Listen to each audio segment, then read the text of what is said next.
Good evening, gamers. How are we doing today? Hello, look, it's me, it's Bayonetta. Oh man, I've had this cosplay like in possession since like September, and I was like, man, I better lose some weight before I try putting this cosplay on. I haven't really done that. This is so tight on me, man. It's not good. At least the hat is cool, and surprisingly the headphones fit over the top, so that's useful. And the glasses are the old glasses from because of Bayonetta glasses, but like, well, Bayonetta glass close as I can get for like £2 or whatever they were. But look. There's a lot of my chest on display. Luckily, no nipples. Not only if you pay. Anyway, Merry Christmas. I hope you're all having a lovely December. I hope you're all having a lovely time. Looking forward to the Christmas period and the holidays and presents and all that goodness that goes on at this time of year. I was supposed to take paracetamol before I did this because I've got a slight headache. I did not. Oh well, we shall go on. Oh dear, let me actually go across to... Okay, thank goodness, capture card's working for once. Yippee. Cool, everyone wants, as always, let me know, audio levels, all that good stuff. Yeah, I'm just checking a few things on my end, I think. Pardon me, I think we're all good. Looks like it, yeah. Okay, well. It's time for our tradition of Bayonetta 2, as it is a Christmas game. Although this year, I thought, I've already set this up, I'm going to show you guys, obviously.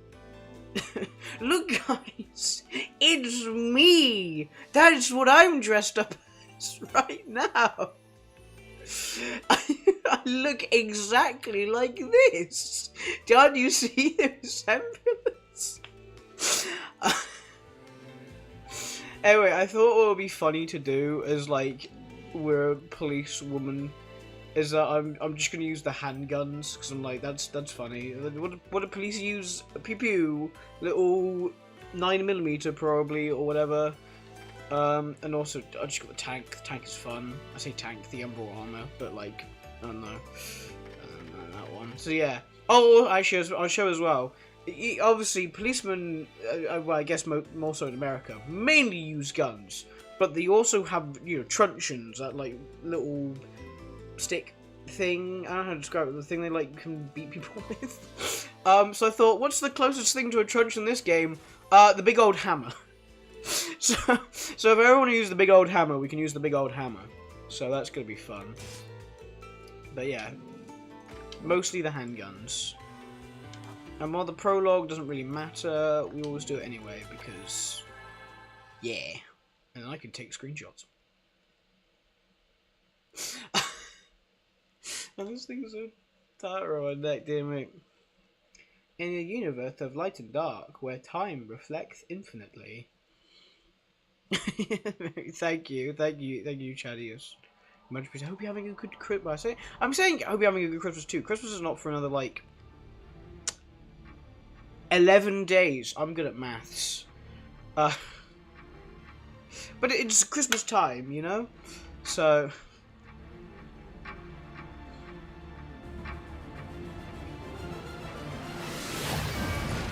I just realized she's got Lover's Blue on. Is that just in the cutscenes? Are going to give me handguns? Because I've equipped handguns for a reason. Yeah, okay, that's good. The legend of Aesir. A legend from the dawn of time. Nobody knows where the world came from. A struggle caused the trinity of realities to be split into 3 realms. Light, darkness, and chaos. Obviously, our world was the one born from chaos. The 3 worlds all needed. Nope, I forgot it automatically does this when you're in the prologue. Oh, well, I'm not complaining. And the one that ruled the chaos became known as Aesir.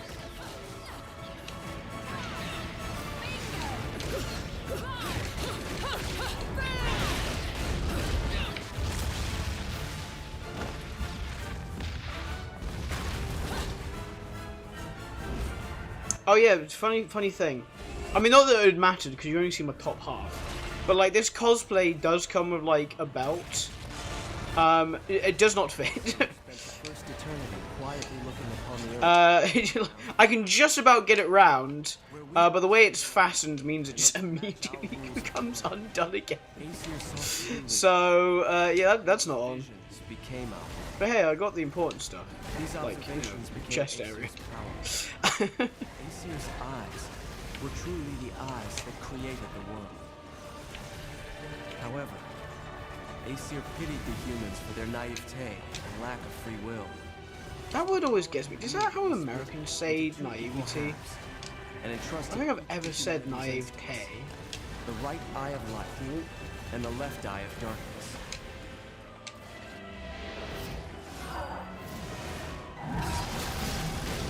Damn.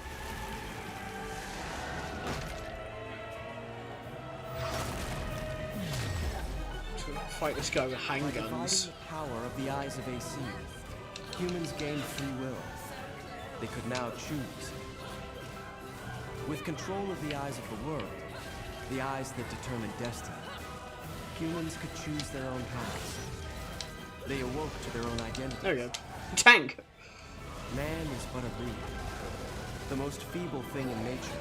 But now we were thinking reeds, and we took our first big step towards grand prosperity. The inheritors of the eyes of Aesir have been granted the power of creation. Ooh, cutscene time.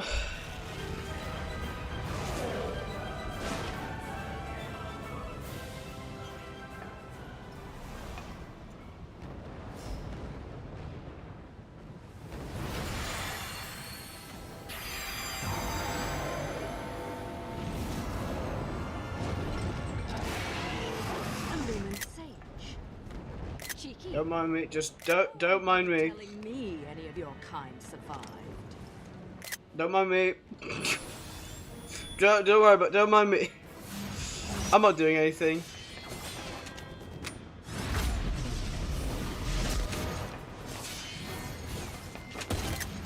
Nope, that's just a hand.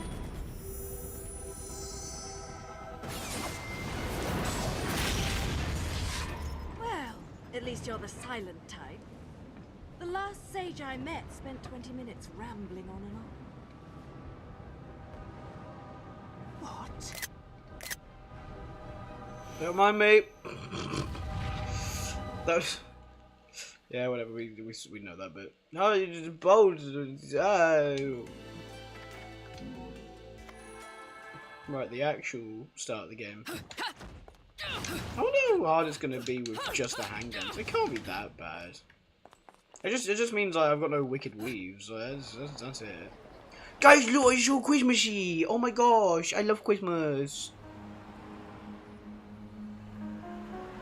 I feel like I've probably said this before. No, I said it last year. What do you call it? I wasn't in New York around Christmas time, but I was around it while it was cold in the February time. I was in New York back in 2019. And like, I was kind of upset because I was told there was gonna be snow, and there was no snow. I think it was just like just cold, like. Oh my gosh, Cameo.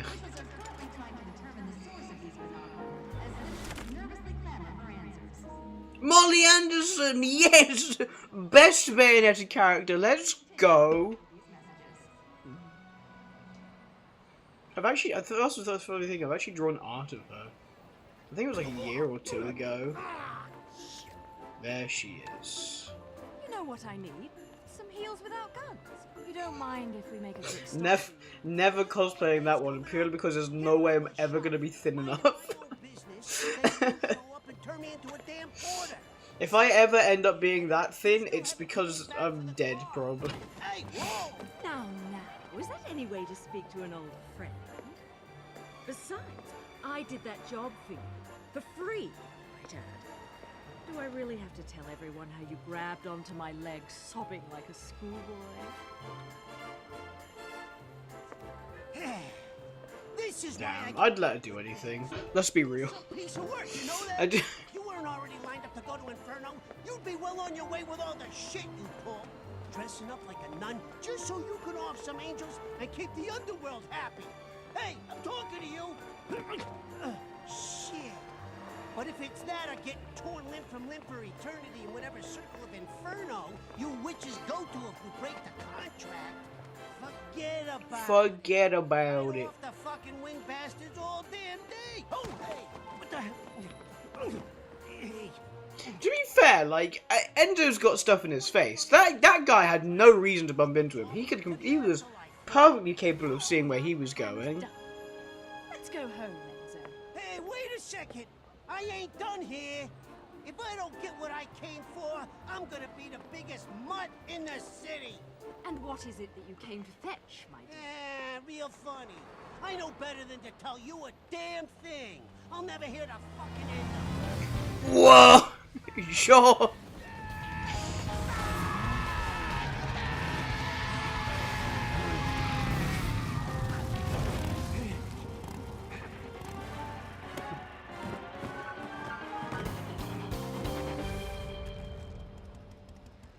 You always know how to make an entrance, John. But they're a sight to see you in the city. I know, like, there's no reason to like watch these cutscenes because like I'm just gonna be like skipping like most of them throughout the game. But I always like watching the I intro. still haven't quite figured out how a broke, bumbling wise guy managed to turn himself into a semi-respectable family man. Forget about it.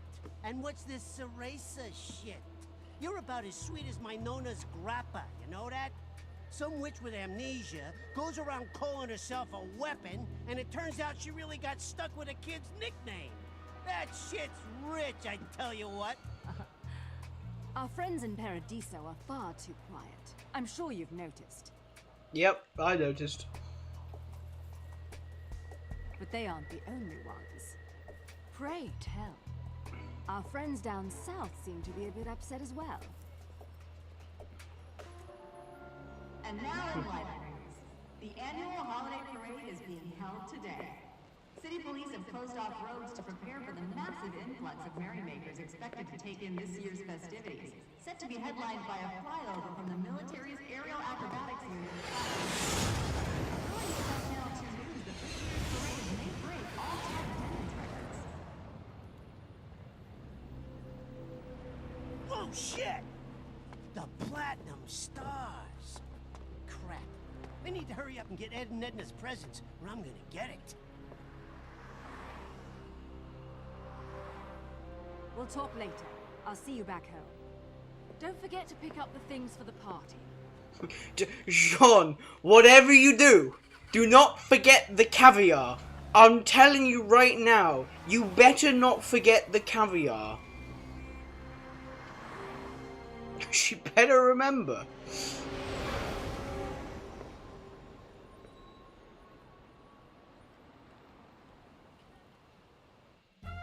What's the matter with you? I told you what I'm after. A jet. I want a toy jet. You know, the kind with wings, flies in the sky. No, I'm not buying any damned angels. Yellow, blue, I don't care what color they are. I learned my lesson with those bastards, you hear me? Just a normal damn jet, please. Why can't he just ask for the airplane normally? What's his deal? The thing's flying in the air right now. There, that's the one. That's the biggest one you got in the store, right? Wrap it up nice, will you? It's a present, for God's sakes. Yo! You know what? Screw the pretty ribbon. Just hurry up and put it in the box, will ya?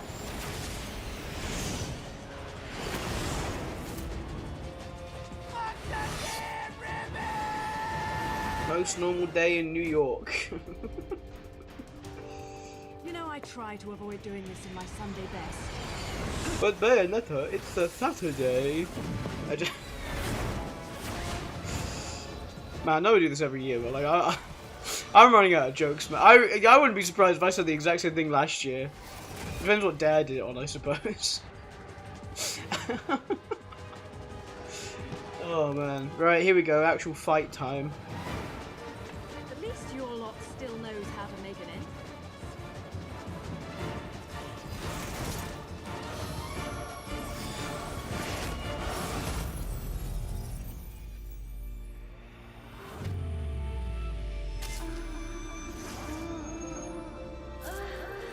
Oh my gosh, she's naked.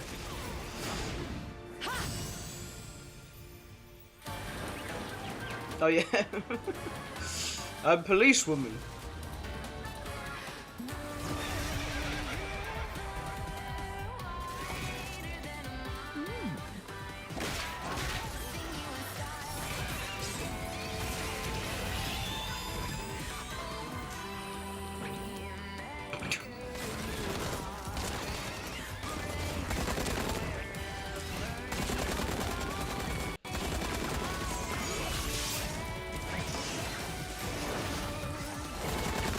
This intro is so good. I love.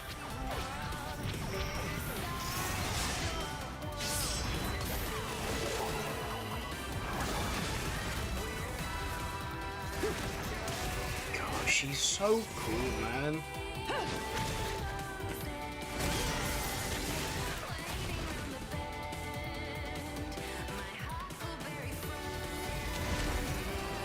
Here we go.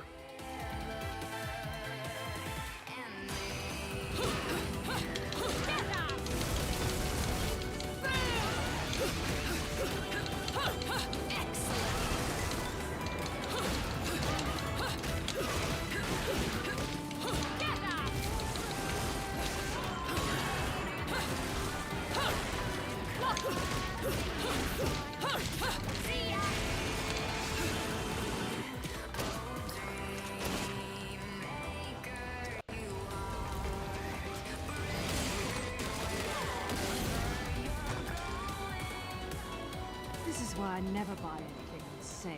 Whoopsie.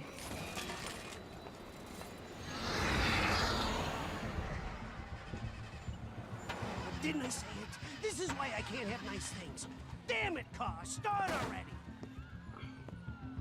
It's Santa! Holiday cheer.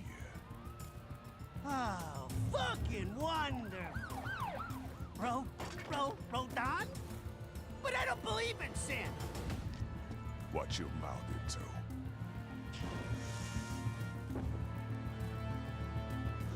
Don't want anyone offering you for sacrilege before you pay the tab.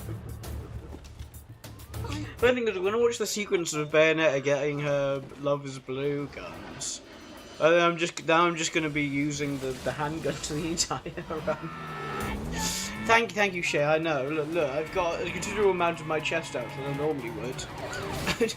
Mainly because this doesn't fit. I think this is like way. It's supposed to be like way tighter. It's supposed to be like more like there, because I'm so like wide. It's just.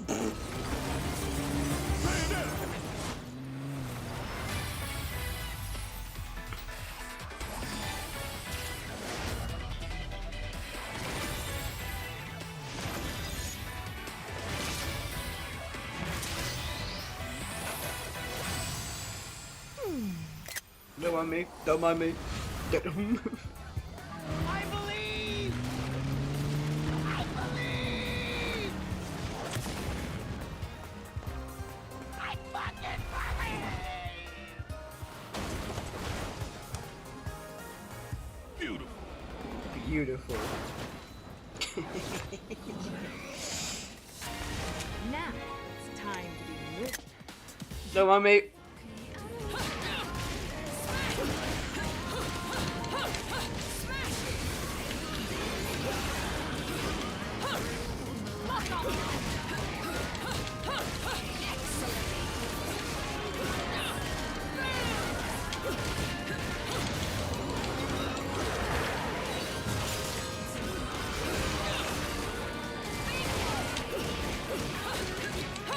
Guna! Leave me alone, man!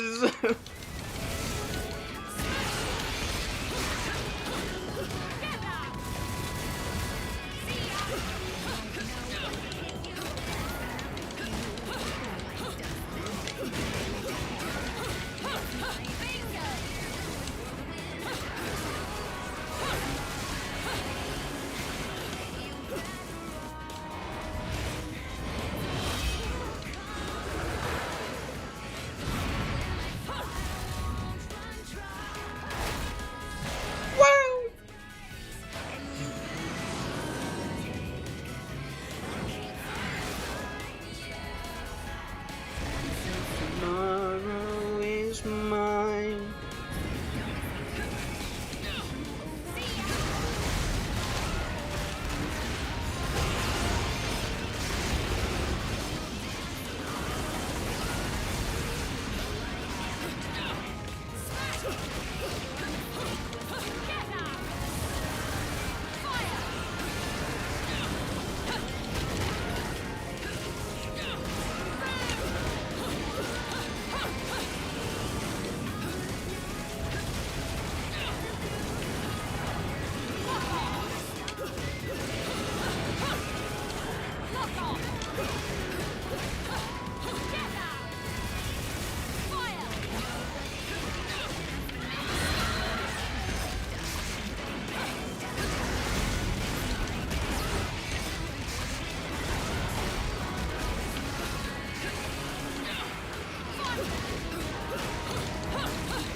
I'm 110 kilograms. What's that? Bro's been hitting the gym. Is it bulking season? Sorry, is it bulking season? Genuinely would not. I don't know. I know it's not actually season before you go. Dude, bulking could be any time. Naughty. Oh damn, pure platinum. Sick. I'm kind of cool. And that was with handguns. I'm kind of crazy actually. Oh, this guy with handguns is gonna be so annoying. Whee!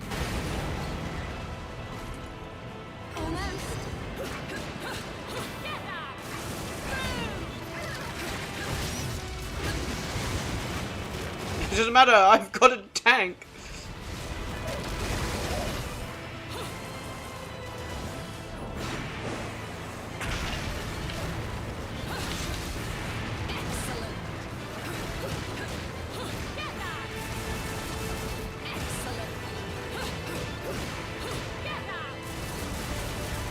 So we're greedy pig season. Do you know it's Christmas? Everybody knows that calories do not count at Christmas. That's how it works.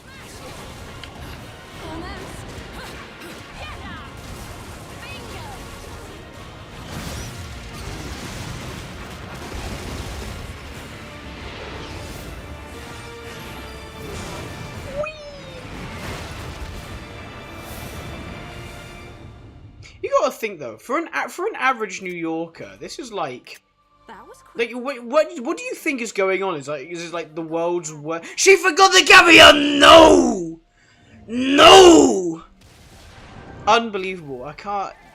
Jean, how could you do this? Christmas without caviar. Exact. That's what I'm saying. I can't believe this. I'm devastated. So close.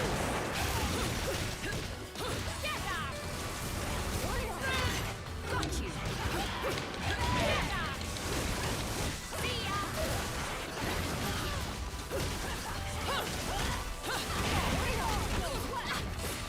Oh, that's not pure platinum. I took damage. No.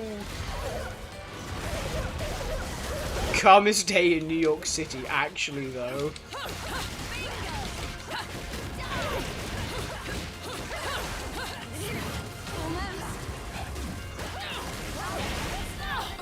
Hey, what?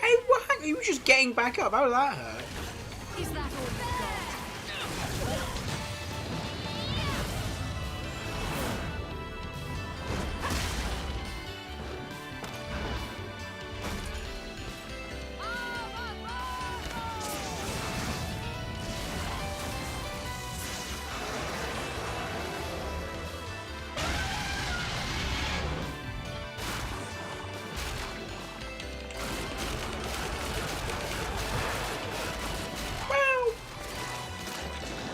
Oh my gosh, how am I gonna fight? I'm gonna fight this guy.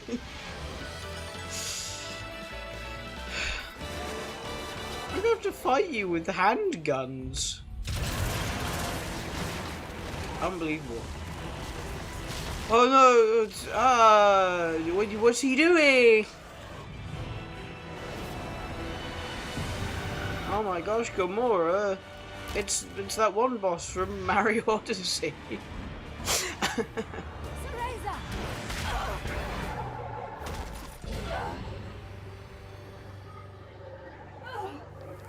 Also, that killing her instantly is like kind of crazy. John.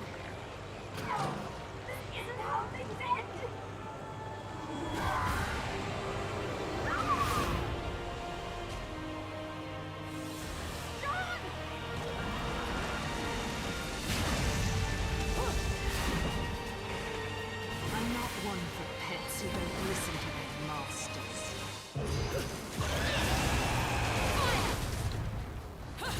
Got you.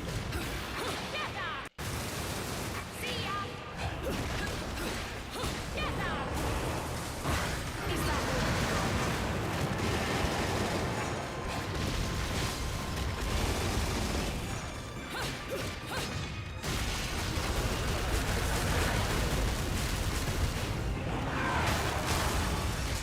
Good old headbutt. There were people in that building. They are dead. there's no getting around that. They are dead.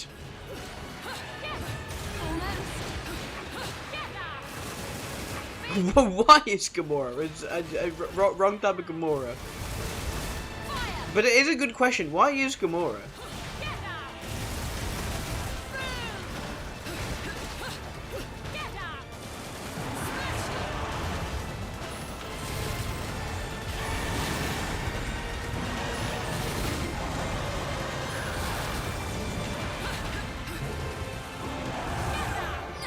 Oh, that's his leg.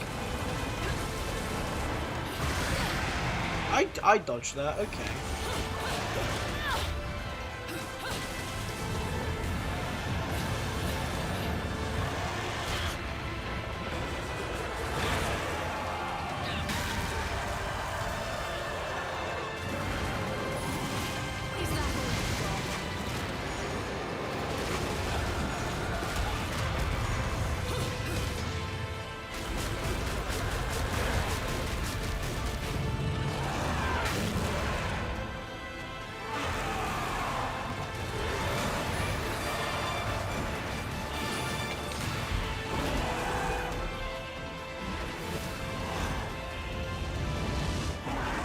He's just standing very still.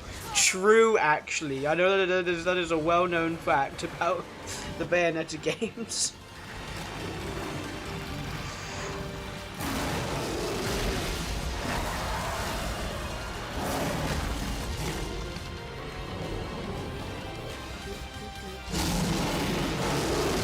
How do we defeat Dragon? We get even bigger dragon.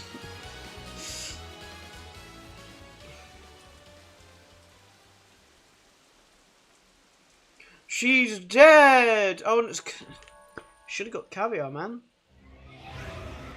Okay, I don't care about this.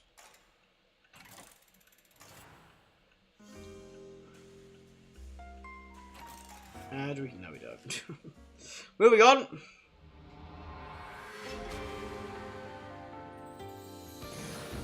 Yeah, that was not great. like my new haircut?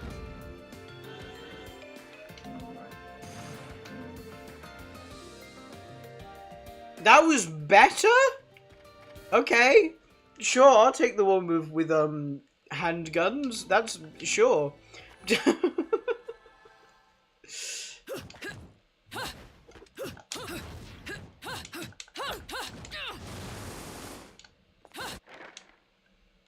The sacred mountain of Fimbulventer.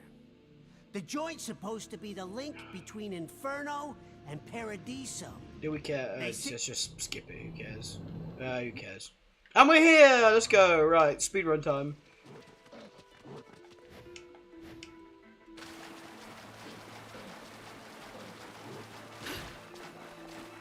I just thought. Oh, is it not?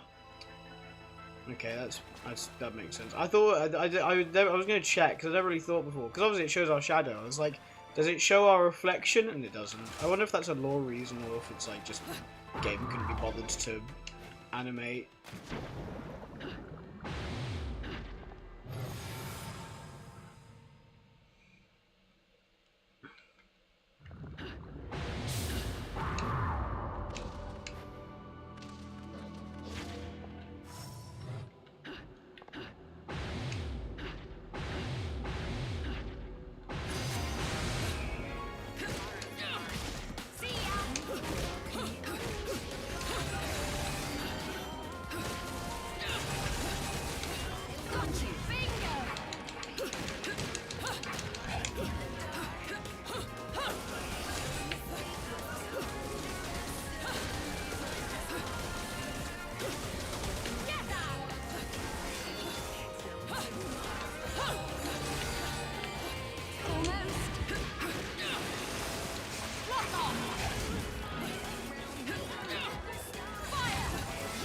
handguns are so annoying.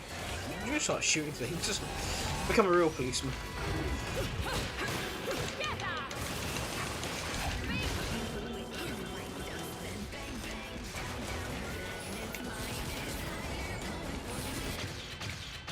Guns. How do we solve our problems? Guns.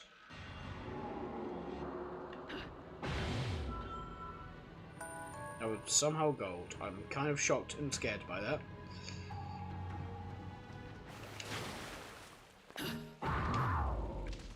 Whee!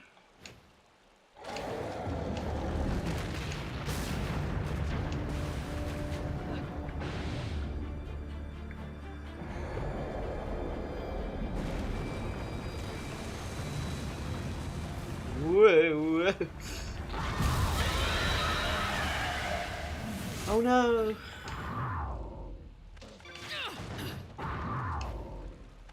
John, here's our boy. Ooh!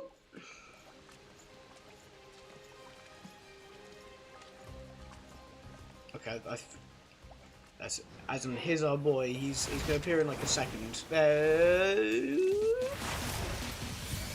There he is.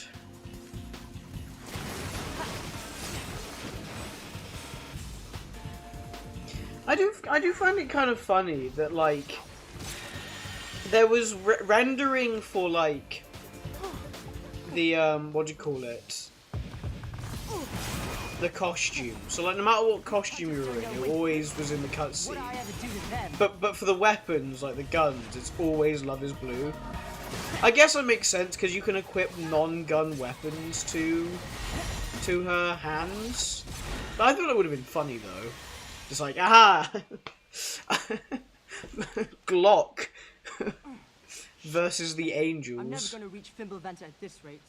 Well, at least it won't be a boring trip. Okay, whatever. Let's just fight things.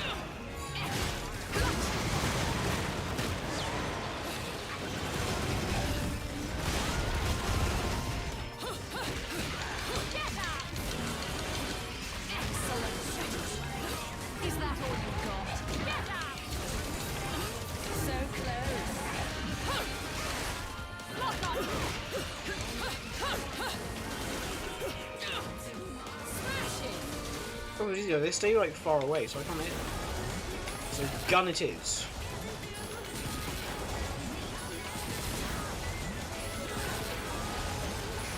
There we go. Get closer.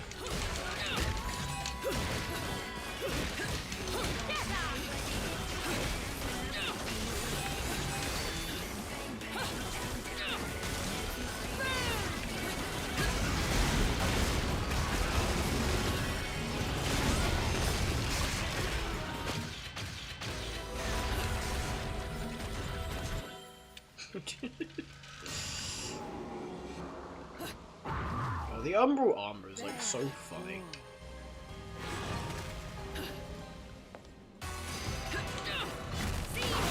Is that all you've got? I did no, incorrect.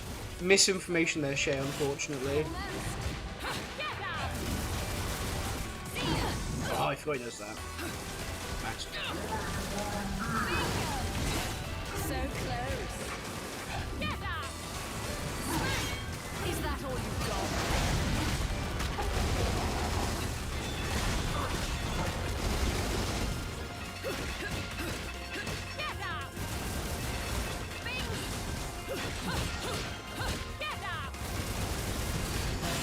So close. Is that all you've got? Smash it! Got you! Almost! Woo!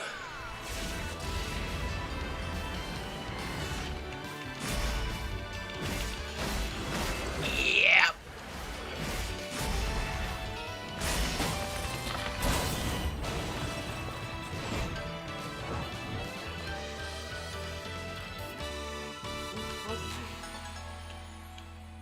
I did have steak for dinner. That probably wasn't a steak.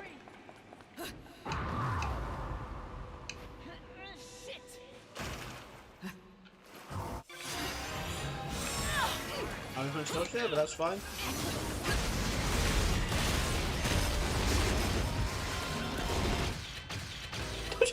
Okay.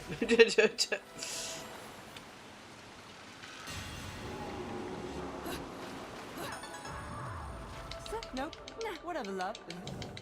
You seem to...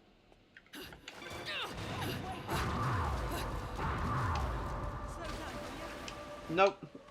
Never slowing down. I would purposely publish misvision to push the agenda. I'm not. I'm not. Nope. That is fair.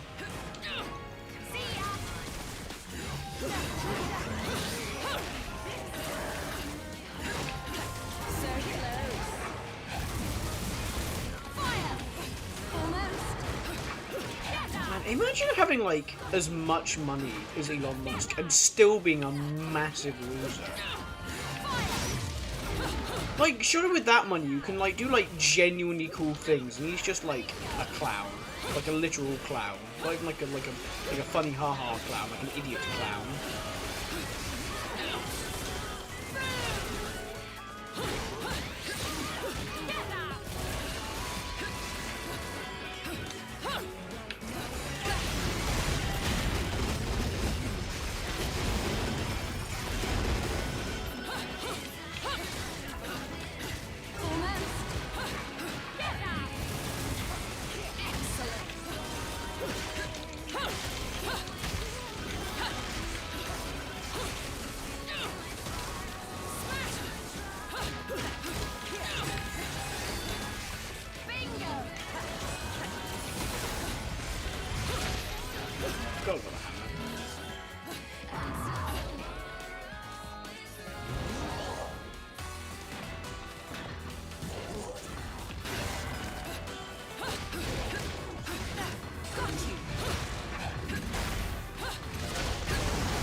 Yippee! Do these things as well. As a police officer, I am allowed to seize any weapons that I find. That's how it works. Legally, probably. Try to keep up. Shut up.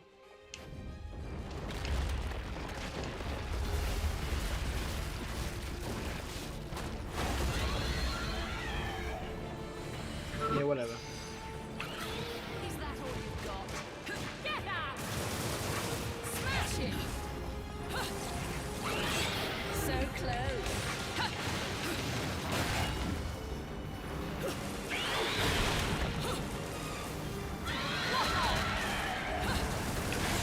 Almost.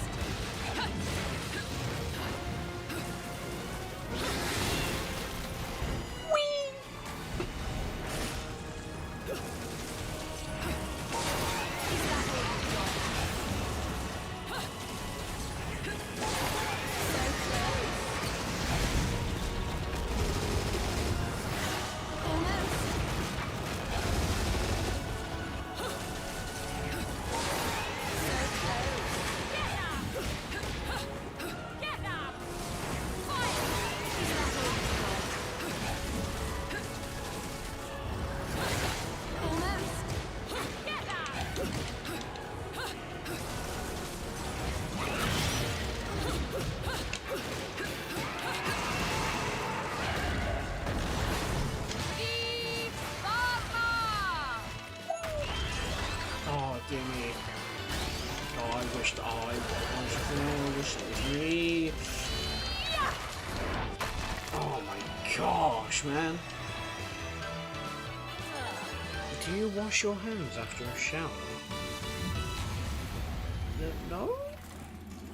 Like, I'm in the shower. I've washed me hands in the shower. Why would I wash my hands after a shower? That's like the whole point of a shower. That performance might make the back page of the classified. There's no way that's better, because I'm like missing a bunch of encounters and stuff, so...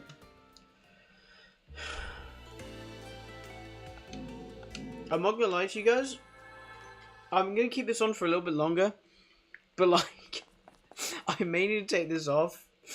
It's genuine, because it's like so tight on me.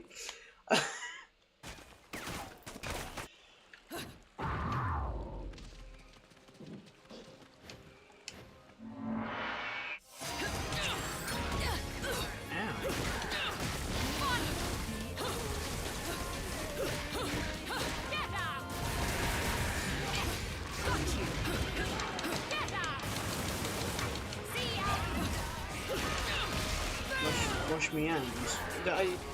I've always said that. I don't think you've ever noticed it. But like, trust me, it's like down south, especially like where I'm from, which don't say, because you know. Everyone like, you know, cuts off the H in words that has like the letter H in them.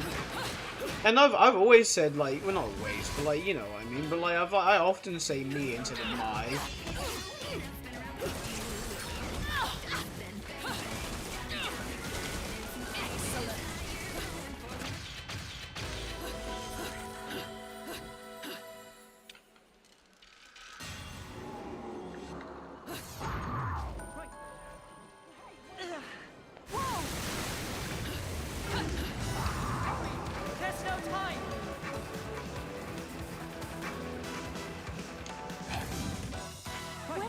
That?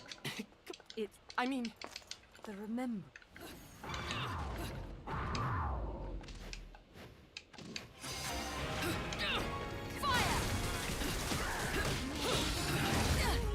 Oh, you want big hammer? I have big hammer.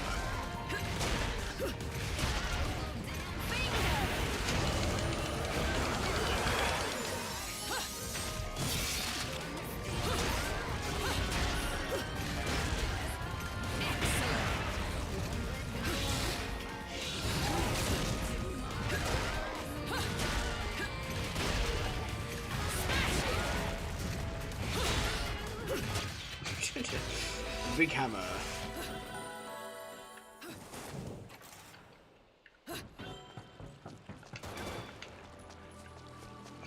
Another big hammer.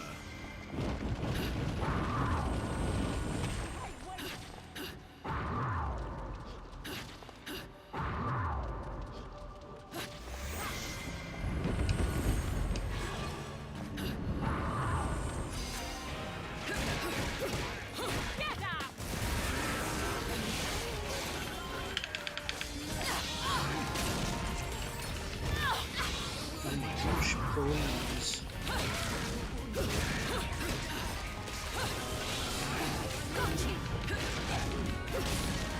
Oh my gosh. Absolutely pounded into the ground. Is that all you've got? Another hammer.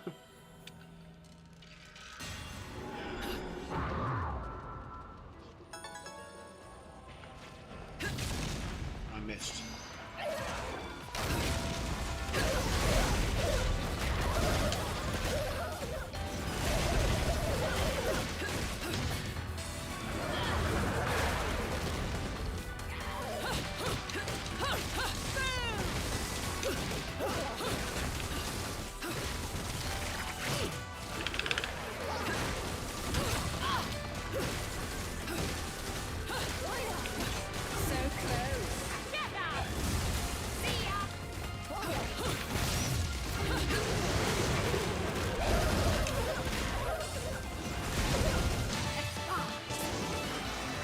Fog time!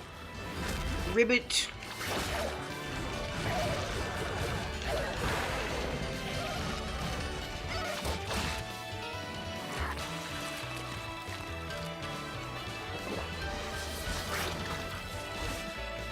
I just realised there as well, she's rendered in with having Love is Blue. Using the handguns.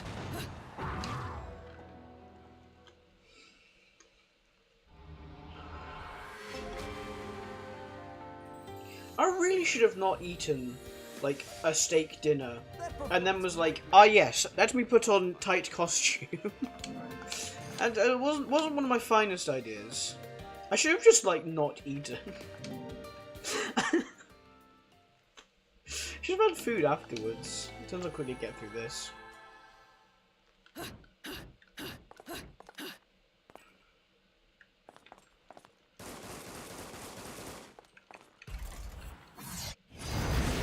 Oh yes. Oh this one's good. I guess I'm just firing anyway. But I'm assuming I do less damage because I'm using handguns.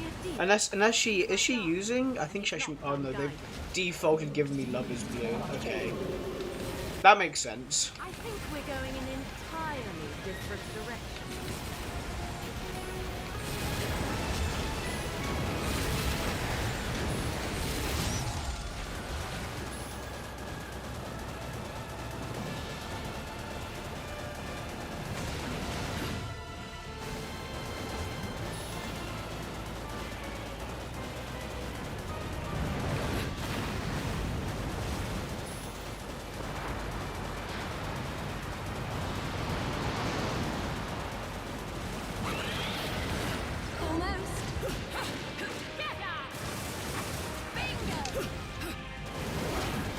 Once again, I'm always like fascinated that they were able to like animate water this well and make it look this good. I'm always like genuinely so impressed by this game because it is like such a beautiful looking game. Considering it like it was made for the Wii U of the consoles. Like, I know I'm playing on Switch, but like, yeah. I mean, I think even still, it's impressive to have a game looking this good on the Switch.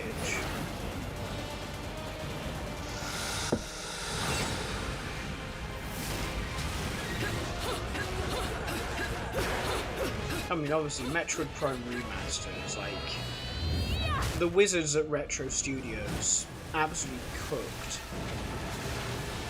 Like, it's impressive how they managed to make Metroid Prime Remastered look that good in this toaster of a console.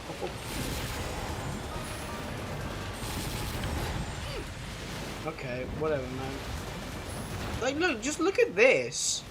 Like, there's like so much like water stuff going on, but it's like it doesn't look bad, and I can still see what's going on.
It gives me Love Is Blue here as well.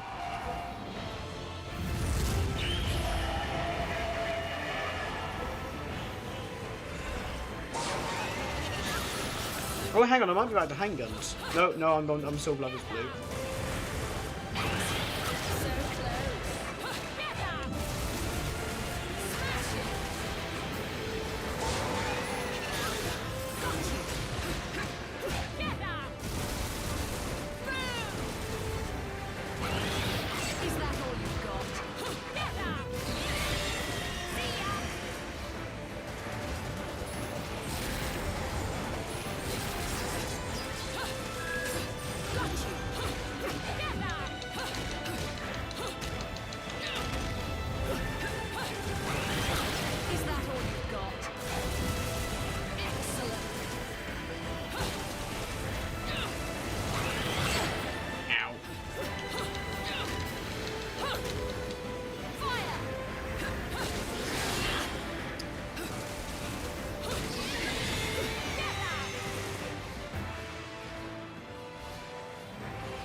didn't. I know I basically said screw it, we ball, but I might have to take some paracetamol because I've got a bit of a headache. I'm not gonna lie.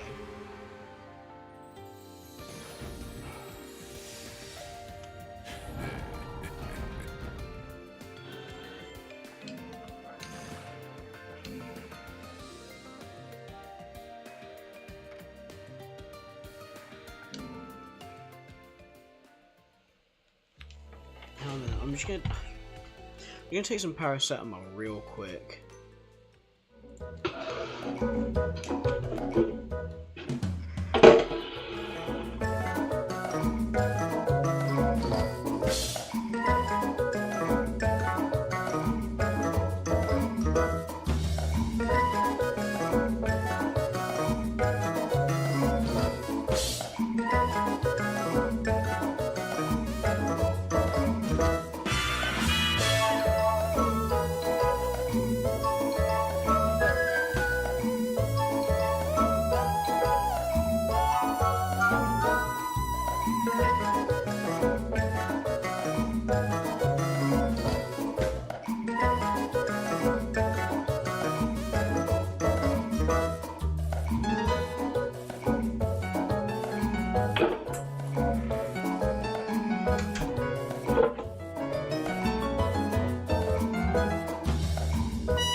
I just realised I muted something else and not my mic. What did I mute? Oh, I muted the Switch? That's dumb. Never mind, I didn't say anything anyway, so it doesn't matter. Oh yeah, I also, what do you call it? No paracetamol. I think I've run out. So that's fun. Well, I think I'm gonna play one more chapter and then I'm gonna get out of this stuff because it's not making me feel too good. Like in all fairness, it was my fault for eating steak for dinner and then going, oh yes, let me put on a tight costume. But I genuinely don't think me wearing this tight costume after a fairly large meal was a great idea. I'm not feeling too good. Got you.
Sit back where I was.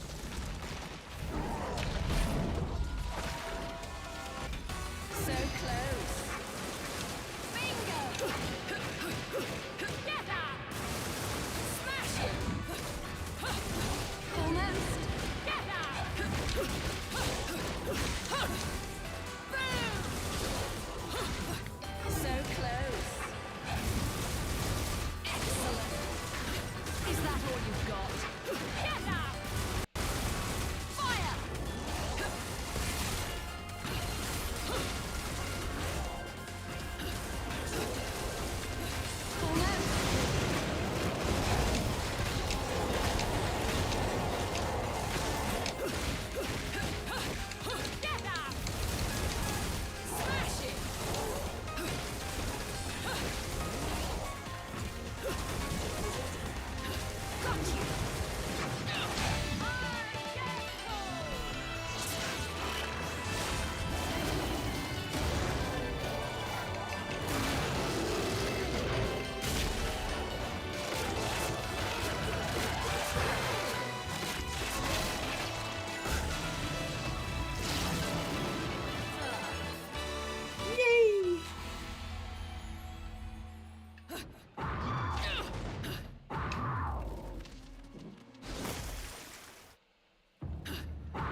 after this encounter, quite funny.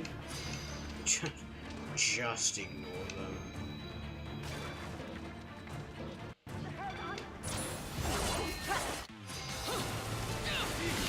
Is that all you've got?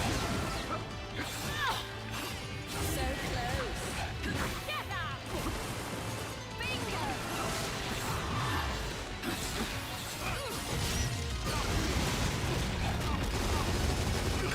Gosh, it's so funny. Like.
Is that all you've got?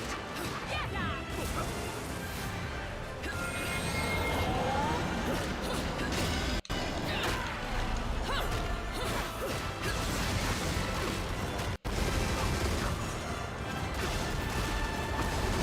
Eat lead, boulder.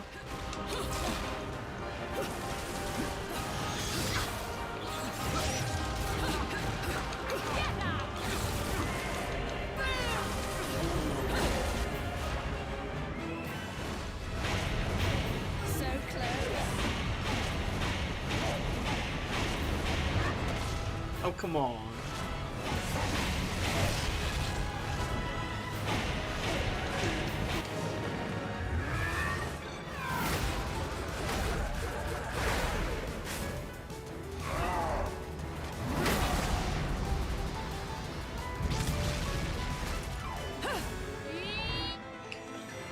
Ooh.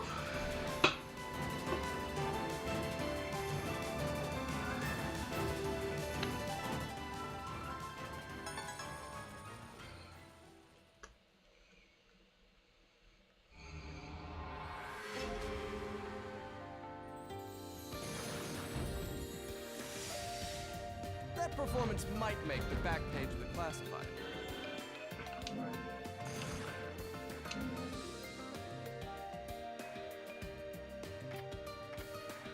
Jimmy, why am I doing these like so much better with the handguns? Right, I know I took a I said break. I took like a 30-second break. I'm gonna mute my mic this time, hopefully. I'm gonna go real quick just because like I know I wanted to be in this costume for the entire stream, but like it is so tight, man. It is so tight. It is not making me feel good. So as in like physically, like I don't mind wearing it. It was, like I'm fine wearing stupid stuff like this. But my body is literally like, man, get this off. We are struggling here. And I'm like, okay, fair enough. So give me like 5 minutes. I'll be back in a second.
Oh, sorry about that. Oh, I'm feeling better already. That's the thing. I've still got my headache, but man, do I feel so much better not having that on.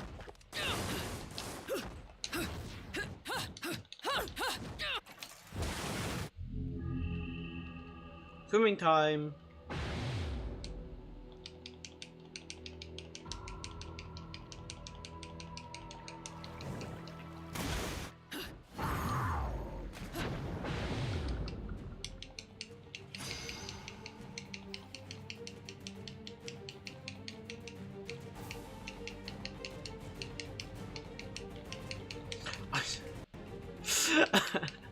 I'm so you literally, I'm not even kidding, I literally just took it off purely because it was like, it was so tight that I was just kind of sat here and I was like, man, I am not feeling good. And in terms of like physically, I have no problem wearing the costume, I'm up for wearing dumb stuff, but I was literally like, man, I'm struggling here because it was so tight. It was so tight on me. I was like, I can't go on. I genuinely don't think I would have sat here for like another like hour or two with it on. I might have like passed out or something if I kept going. I was like, I need to take this off. I'm really sorry. If you rewind like 10 minutes on the stream, you'll see it. Let me go back a few minutes. Go back by 10. Go back like 10 minutes. Because there was like a little break. I came before the break and thought, why is he look like a cartoon cop from the 50s or something? Oh, that's brilliant. If I was anything while wearing an outfit that tight, definitely will wear you well. Yeah, that's the thing. I was like, all I can think about is like, man, this is so tight. I'm struggling. This is so tight. Like, I'm so much more confident. It doesn't help that, like, I do wear baggy stuff, like, 90% of the time. Okay, I look stunning, though. To be fair, I did look pretty good. Although the funny thing is, if we take a... Can we take a quick look? Probably not. In fact, we probably can. Yeah, look, I think I was like, obviously mine aren't as big, but like I was showing off more chest area than Bayonetta was, just because because I'm like so wide, and that costume is so tight, it just kind of spreads the like open bits to be like way more open than it should have been. Not the handguns. Yep, we're doing full policeman sort of police officer playthrough. Although, just in case, we do have a truncheon, so... And by truncheon, I mean massive hammer.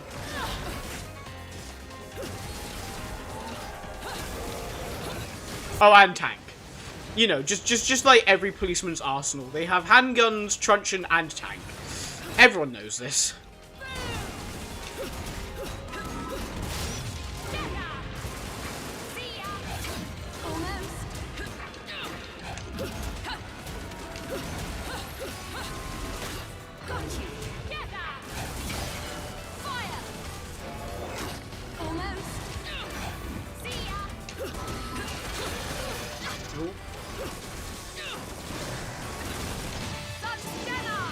Yeah, nothing unusual. Yeah, you know.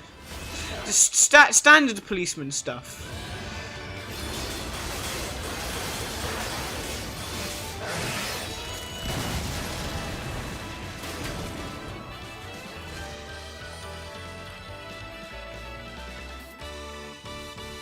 The funny thing is, obviously I'm skipping a lot of verses just because, like, I don't have all day, you know? But like a lot of the verses that I have been doing, I've been getting better scores on than I would if I would be playing normally. And I don't know how to feel about that. Oh yeah, I do. You know what's really funny? This is it. I genuinely saw your name, and I didn't even register that as like it's his full government name. I still read it as Mr. Grinscat in my head. That's so funny. I genuinely didn't notice it said your name. Oh, that's funny.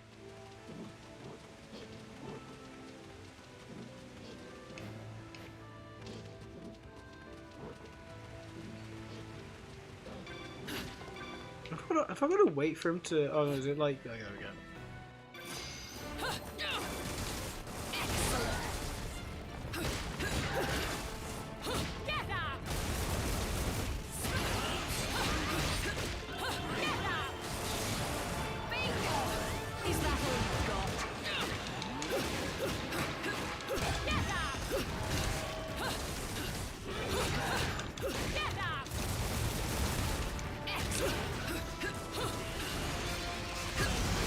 Nope, no, where is it?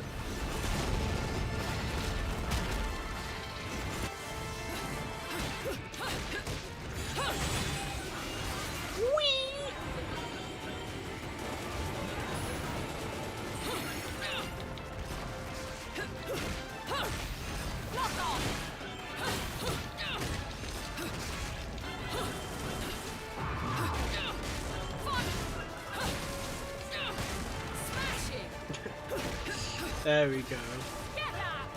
I don't know if you were still watching the stream when I said, but I was saying in case you like had to leave to change it. I genuinely like didn't even realize that like it had just your full legal name. I still read your name as Mr. Grinscat, even though it didn't say that. Didn't even register in my mind that it wasn't Mr. Grinscat. Funky, I'm gonna ban you and then kill you. Shit. Of all the luck.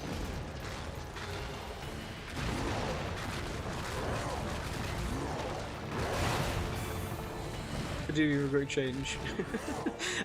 That's just how you just changed your clothes. Owie.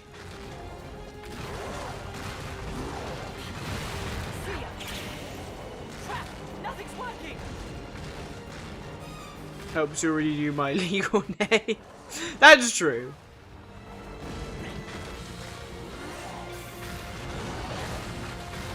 I've been pretty careful. I'm pretty sure, like... Actually, that's a good point. I was about to say, like, I don't think anybody knows my full name. But I just realized, because you've, like, obviously sent me money on PayPal before for commissions and stuff, you might actually know what my full name is. I've never actually asked if, like, you can see my full name on PayPal or not. I'm not sure, because I think I might have set mine to a business account, which means my name doesn't get shown, but I could be entirely wrong. So you can shut up.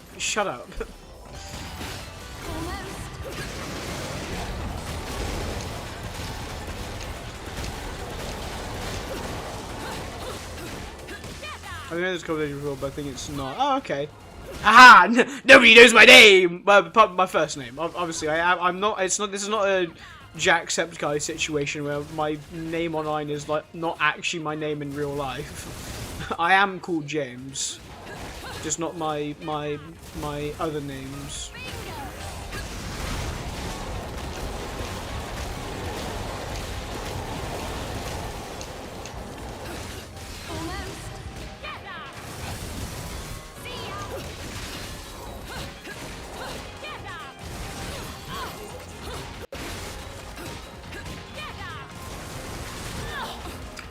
I pressed my dodge button there, man. I was swearing. Is that all you've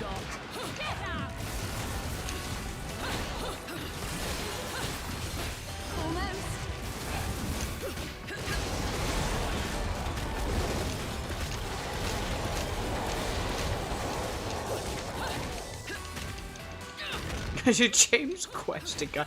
Damn it! He's figured it out! He knows my name! No! Quest. Coach used to remember Quest Boy, but he's now a man. They grow up so quickly, man. The funny thing is, my Discord name technically still is Quest Boy 1, because when they changed, Discord to be like, no longer have numbers at the end of your name, everyone has like a unique name. I was like, what does he call it? I was like, I'm nabbing Quest Boy 1, because even though I don't go by that name anymore, I was like, I still want to have that. Like, that's my name. I apart from like places I've probably forgotten to change my name, which is not many now. The only place I'm still called Quest Boy 1 is my Minecraft account, because there's no way I'm changing that. For the pure reason that was where the name came from. When I was 11 years old, which was 11 years ago. Dear me, basically half my life ago, I decided to call my Minecraft account Quest Boy 1. So I'm always keeping my Minecraft account as Quest Boy 1. I'm never changing that. Everywhere else, I'll be obviously James Quest. Is that all you've got? Got you. Fire.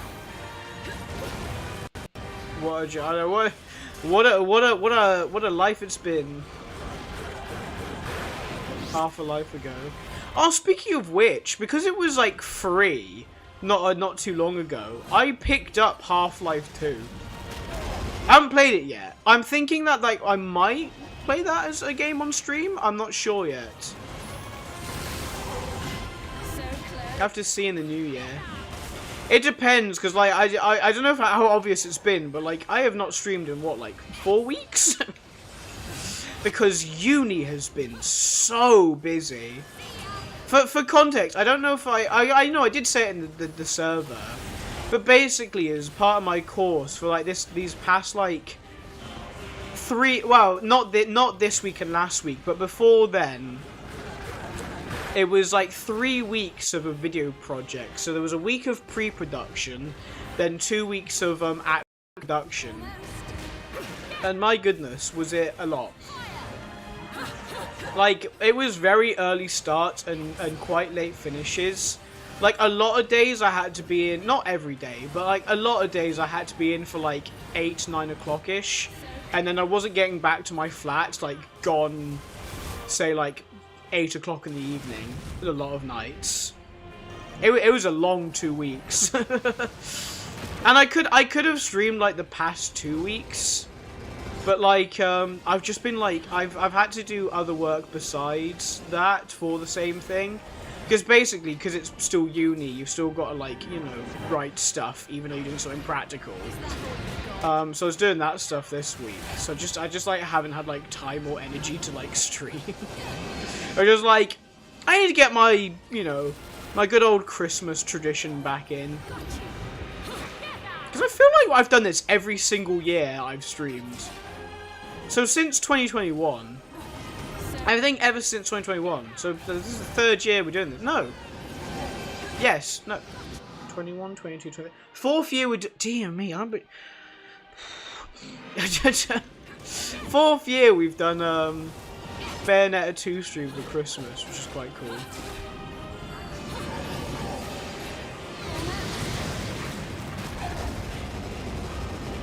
When do vacations start over there in the UK, both summer and winter? It depends, like, what do you call it? It depends what part of the country you're in. It depends what your school decides. Because there's a few unis in the area that I live in. And I know mine is, like, the weird one. We're the quirky uni. Like, for example, the reason why I'm streaming today is because I go home tomorrow. Because I'm like, uni finished yesterday before Christmas, which is really early. Like, I swear last year there was a whole other week, like, before I went home for Christmas. But the thing is, I'm back early as well. I think I come back on, like, the 5th or 6th of January. But I'm not actually in until the 14th of January in terms of actual uni. I just come back a bit early.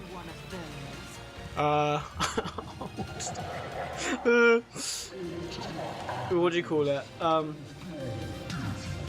because you're at the quirky uni, none of them would accept you. That's incorrect, actually. What do you call it? I mean, I guess I can say which uni didn't accept me because I'm not at them.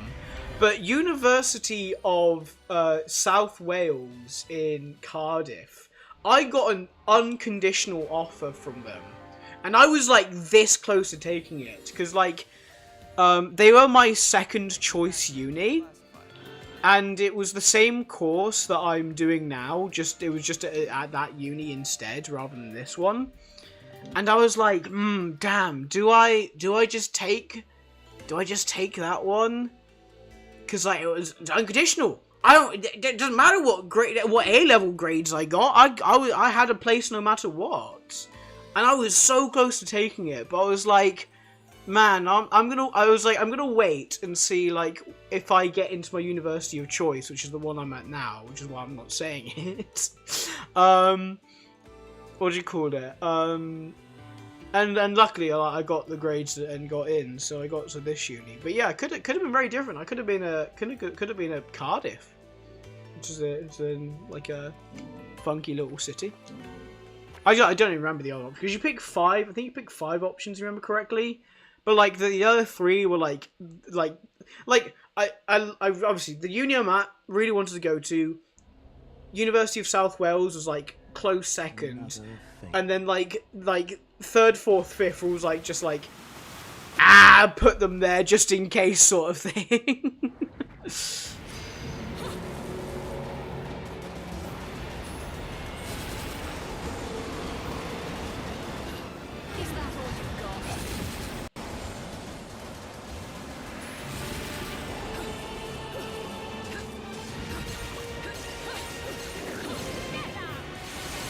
But yeah, the reason why I said like it depends on what sort of part of the country you're from in terms of like holiday time. If you're in Scotland specifically, your term times for like regular school, as in like secondary school, primary school, are like different to the rest of the country. Like a lot, like what do you call it? A lot of the time, I think primary schools, they sort of, for some of this is, I think they finish sort of like mid-July. Then there's about 6 weeks they have off for holiday. And then back in the September for school starting again. Up in Scotland, I'm pretty sure they go off a month earlier, so in the June time. And then they go back in the August. Like, it's basically like a whole month before everybody else. I don't know why Scotland do that. It's probably because they don't really get the nice weather. So, by August, it's probably raining again anyway. So, like, may as well go back to school.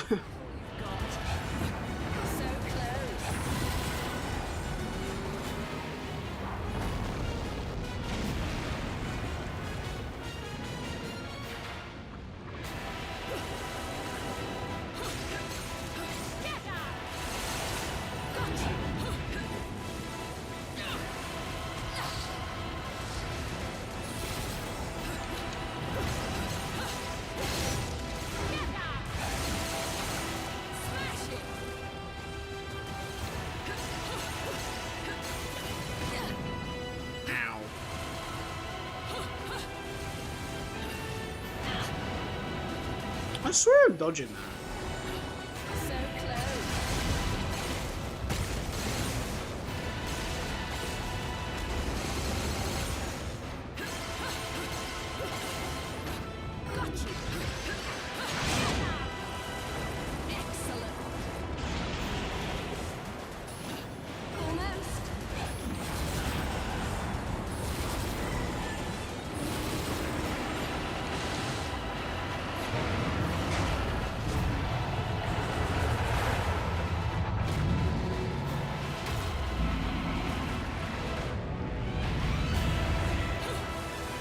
Actually, speaking of my video project that I did for uni, we actually got a screening of it. Yes, yesterday was Friday. Got a screening of it yesterday, along with the two other groups that also did video. Well, I say also did. Everybody on my course had to do a video project this year.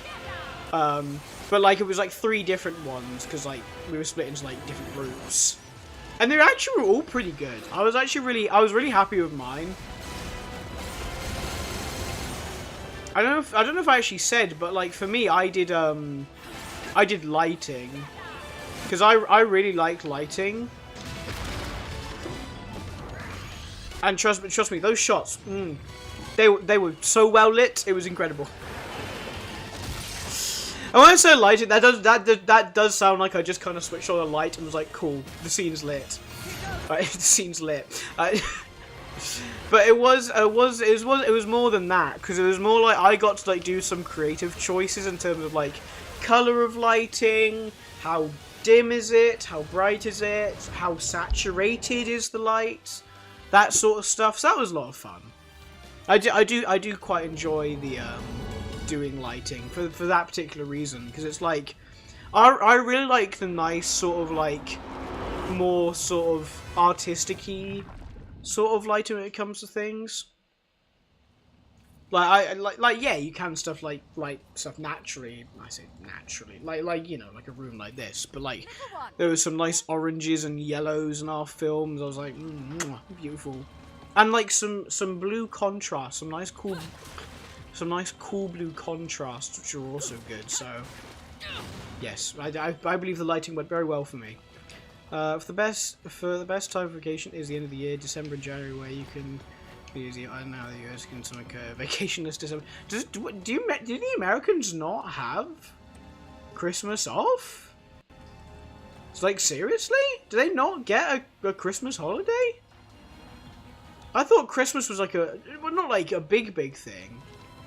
I do know one thing, because I know Americans don't tend to have like over here in Britain, we have like a proper Christmas dinner. It's like, you know, it's the turkey, it's the potatoes, it's the veg, the gravy, the pigs and blankets. You know, not cottage pie. What think of cauliflower cheese. That's what I think of. Cauliflower cheese. You know, all that stuff, the whole shebang. I know Americans don't like really have that, but that's purely because they have Thanksgiving. And that's when they have their sort of like big meal, which I think is fair enough.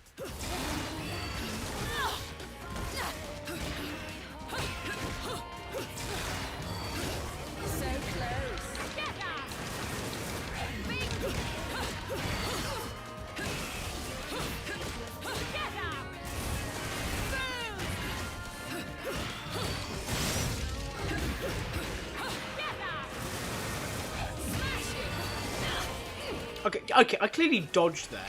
Everyone watch me dodge there.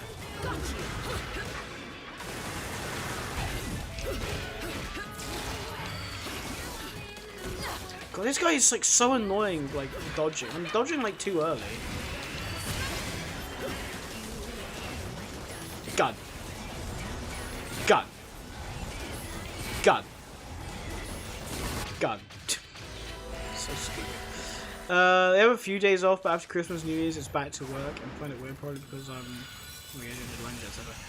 Oh, I see what you mean. I guess like for it like what do you call it? It depends, cause like yes, I get like a break from uni because it's uni, you know, it's education still. I work over Christmas.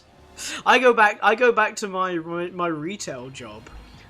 Like I luckily for my department specifically, we have Christmas Eve, Christmas Day, Boxing Day off. So those 3 days over Christmas I have off. And to be fair, this year I'm only working up until the 23rd anyway, which is quite good because it means like after 23rd I'm done. I can relax the rest of Christmas.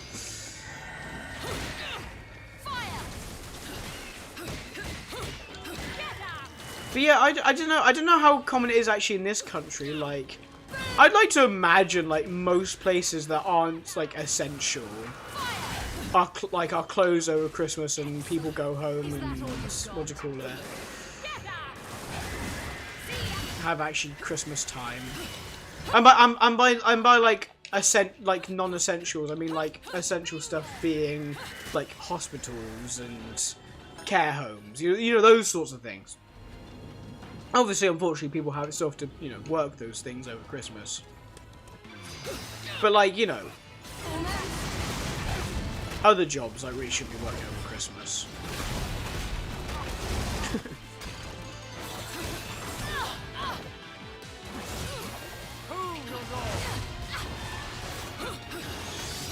Is that all you've got? So close. Eat lead, Boulder!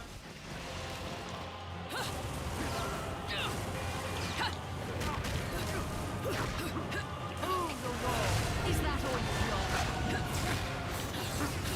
So close. Get up! Almost. Get up!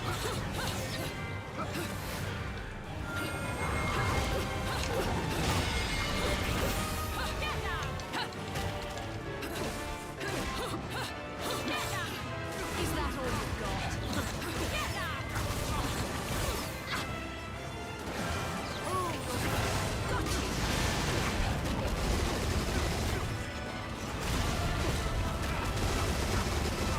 Yeah. It's getting scary though, because like obviously I'm in the final year of my uni now. Which means like in a couple of like months time, that's a couple of months, like, well yeah really, like 3 to 4 months time, I'm going to have to think about looking at like a job, like a real life job. Like yes I know I technically work in retail right now, but I mean like, you know, big boy job with career prospects and that sort of thing. Like I'm gonna have to look for one of those sorts of jobs. Real big boy job. And that's scary. Please don't make me get a job. I just want to play video games and bake. Unironically, dream job would be stay-at-home husband. Unfortunately, I'm single. Also, that would assume that, like, if I did have a wife, she would have a well-paying job. Enough that I wouldn't need to work. I wish you luck. What in which for what the job or wife? I'm assuming job because I was talking about that first. Good old Rodon.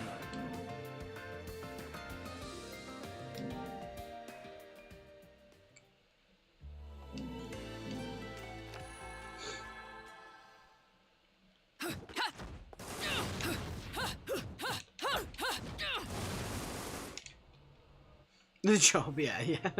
Try to keep up. I'm sure you can do it. I hope so. Like, I'm actually like, I'm like pretty confident. I know I was talking about earlier, like me doing my lighting. I feel really confident in my lighting abilities now. I feel like I'm really good lighting. I think the actual term is lighting supervisor, which is funny because it makes it sound like I'm supervising the lights. Like I need to like now lights, behave yourselves, don't do anything bad, you know.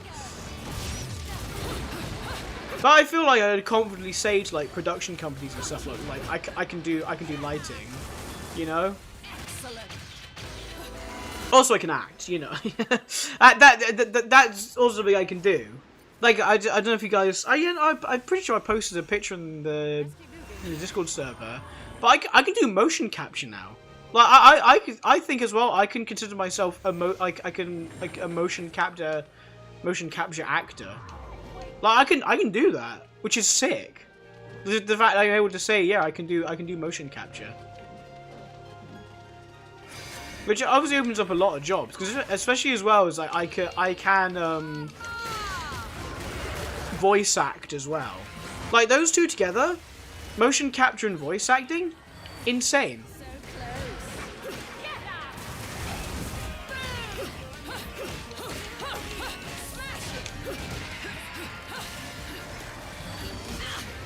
Wait, I dodged that.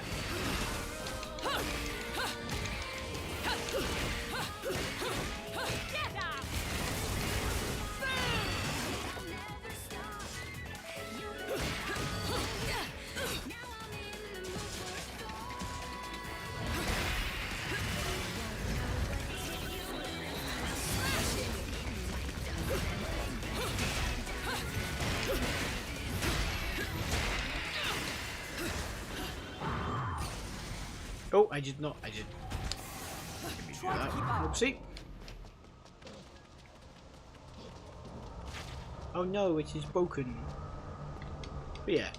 So yeah, I can also say I can act, but it's just like acting is very competitive. Like in terms of like there are so many people who are actors and are wanting to get acting jobs. So like it's much more realistic to think like I can do lighting. You know? I guess I can camera operate as well. Well, I can camera operate. It depends, because like I'm gonna start being a real nerd about this. Like, let's to dumb it down. Let's think movie cameras and TV cameras. To like go with a difference. Movie cameras, you've got to think so much more about shot composition, what lens are you using, you know, what's the aperture like on it, are we putting a filter on it, you know. There's all those things to think about with a movie camera. I'm much more, I would say, equipped for TV camera, which is like, it's all pretty much set up for you. All you've really got to do is like change the focus and the zoom depending on what you're filming, how far away it is. And usually you're stood in one place and you might move it a little bit side to side or up and down. But other than that, it's like you're not going anywhere. And I like that. I like that sort of camera operating. I actually did a thing for my uni last year, which I basically did that. Like it wasn't like a public thing or anything. It was literally just like a thing they wanted to do, was like get a bunch of like courses involved, and you know, like almost like sort of like just like, you know, do this for fun. So it was like a bunch of courses. There was like music people, there was theatre people. There was people from like my sort of course, and what's really funny is I was in uni yesterday, and I saw on one of the screens they have in my main uni building footage from this event I was involved with last year, and I could specifically point out going, oh, I filmed that, oh, I filmed that, oh, I filmed that. It wasn't loads of like stuff that I had filmed, but like there was enough. I was like, oh, I'm like a bunch of the stuff that I actually did is like here, which I think it was just like so cool to me. I was like, oh, that's kind of sick. That like the uni are showing off some of the, obviously my name and face isn't like plastered on there because it's like that event they're like advertising again, and they're just using last year's footage to like advertise it, and I was just like, damn, that's really cool. It was really nice to see.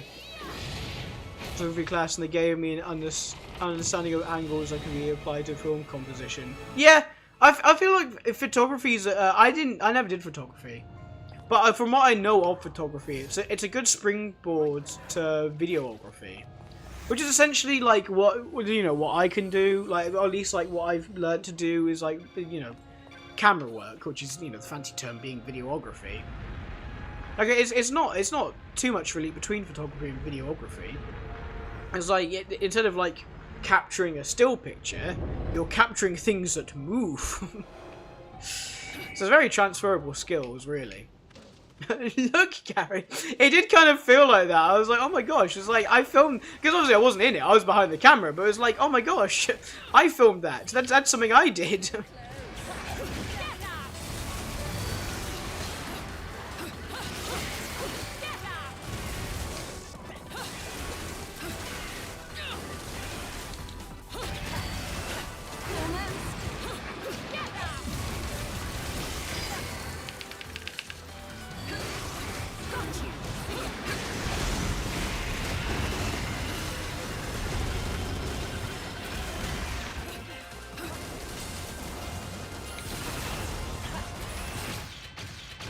It was kind of like that yesterday as well, when we saw our short films for the first time.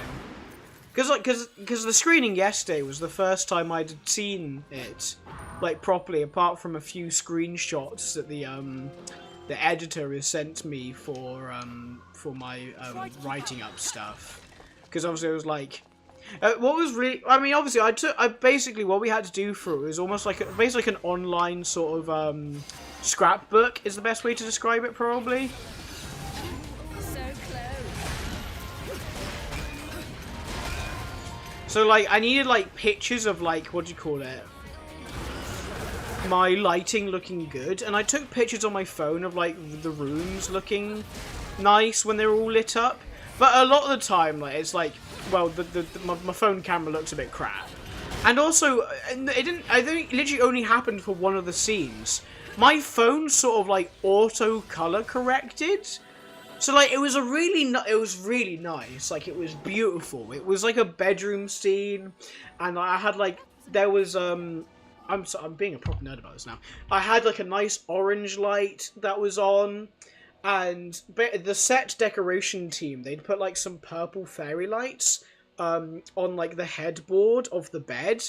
And it was a nice purple colour, and I got like these little tiny lights, and I put them sort of like hidden out of the way, but you could still see like the lights to make it like more purple. And I was like, oh my gosh, this beautiful orange purple contrast, mwah, beautiful.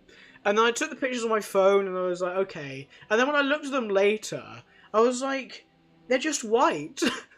Like, it just looks like a white pic. Like the lighting was white, and I'm like, why is it color corrected? It's like, it was so beautiful. It was like orange and purple, and it was like, it just looks like basic ass lighting. It's like, so I gave him like the editor like a list of like stuff I wanted, including like that one. Is just like, please get me a good one in the bedroom because my pictures suck for that one.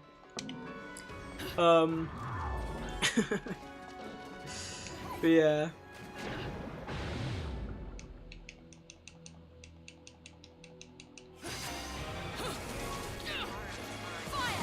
There's also a bit that was really fun, because basically there's two scenes where the characters are watching like a movie on their TV. You never see the TV. It's always out of shot. So what I did, I was like, to simulate like a TV being there, I had a light set up on like a cool blue colour. Is that all you've got? And what I did is like the dial for intensity. I was basically just like fiddling with that while they were rolling to make it look like, you know, like in a film or something when like a TV is like flashing, like, you know, show it's on and like stuff's being watched on it. And I remember watching it, like I was already like, oh man, this is gonna look like real good in the film. And like when I saw it yesterday, I was like, oh my gosh, beautiful. Well, beautiful is probably the wrong word, but I was like, oh my gosh, it genuinely does look like a TV. Like a TV is actually on in the background. I thought it was really, I really liked it.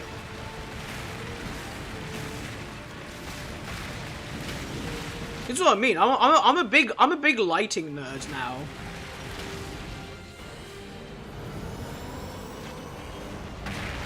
Like if I wasn't like doing streaming as like a hobby, if it was like my full-time job, I'd properly have like, you know, nice camera and then like some really cool light setup that I could probably change depending on like what I'm doing, what game I'm playing, or like just for whatever reason. Cinema. Oh, you know what's funny about that is me and my friends, we were like sat at the back because we're cool.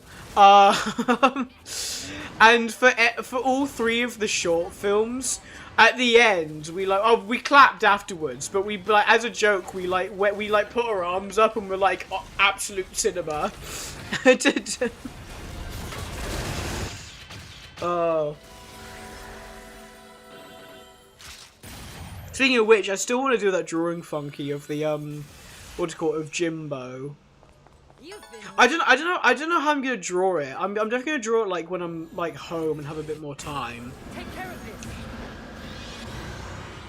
Because like Jimbo, as far as we know, canonically doesn't have arms, or at least like how he's depicted in Balatro. He's just kind of just like a clown head.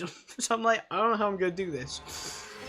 I might give him like sort of like Smash like disembodied master hands, because one of the cards in Balatro, I can't remember what it's called, basically is just like a gloved hand.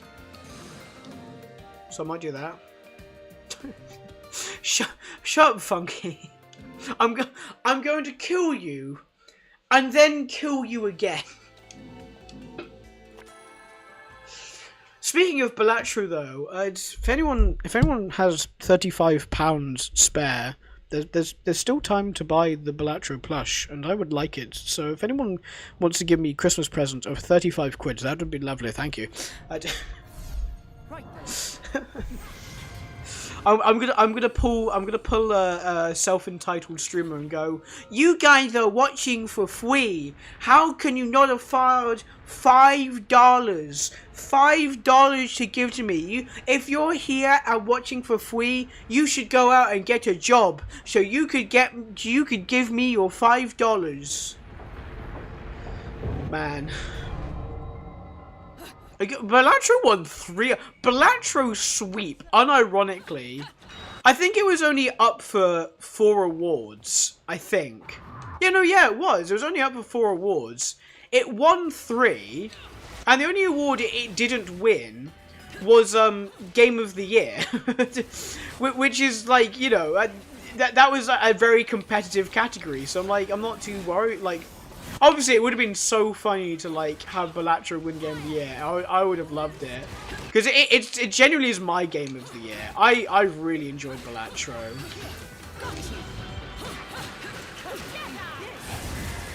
You always spend $150 of fan game and stuff. That is fair. Yeah, Black Friday sale. See, when I come back in, January, speaking of Fangamer, I'm getting the Balatro deck of cards because I think that's so cool. I remember when I was like playing Balatro once, I was kind of like, man, it'd be really cool to have a deck of cards in the style of Balatro, and lo and behold, they've made one. so that was pretty cool.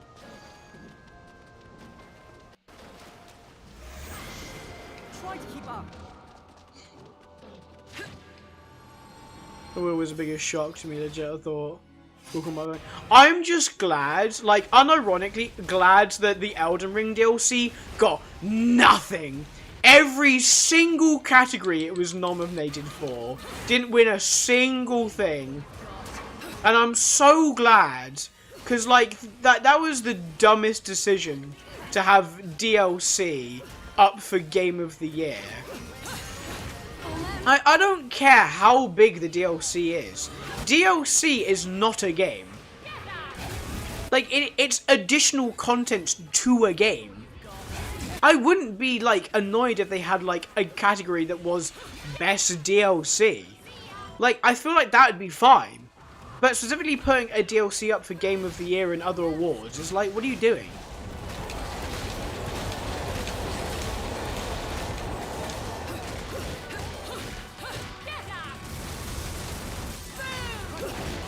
Also, I'm not gonna lie, I realize I'm slowly becoming like a Final Fantasy hater, even though I've like never played any Final Fantasy game. But like, I'm also glad that Final Fantasy VII Rebirth didn't win, because like once again, that is technically another remake of Final Fantasy VII. Like I swear, like everyone gets annoyed, rightfully so, about Naughty Dog remastering and remaking The Last of Us every 2 years. But, like, I swear it's the same for Final Fantasy VII. Like, they have milked that game. They've absolutely milked Final Fantasy VII. Like, can they, like, do anything other with Final Fantasy? Like, I swear that game has been remade, like, so many times now. So I'm glad it didn't win any. I think did it win something? I feel like it won something, didn't it? Final Fantasy VII. But not Game of the Year, so I'm happy about that.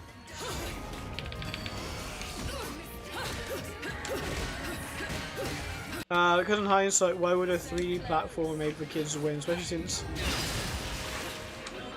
Sorry, I'll read the comment in a second.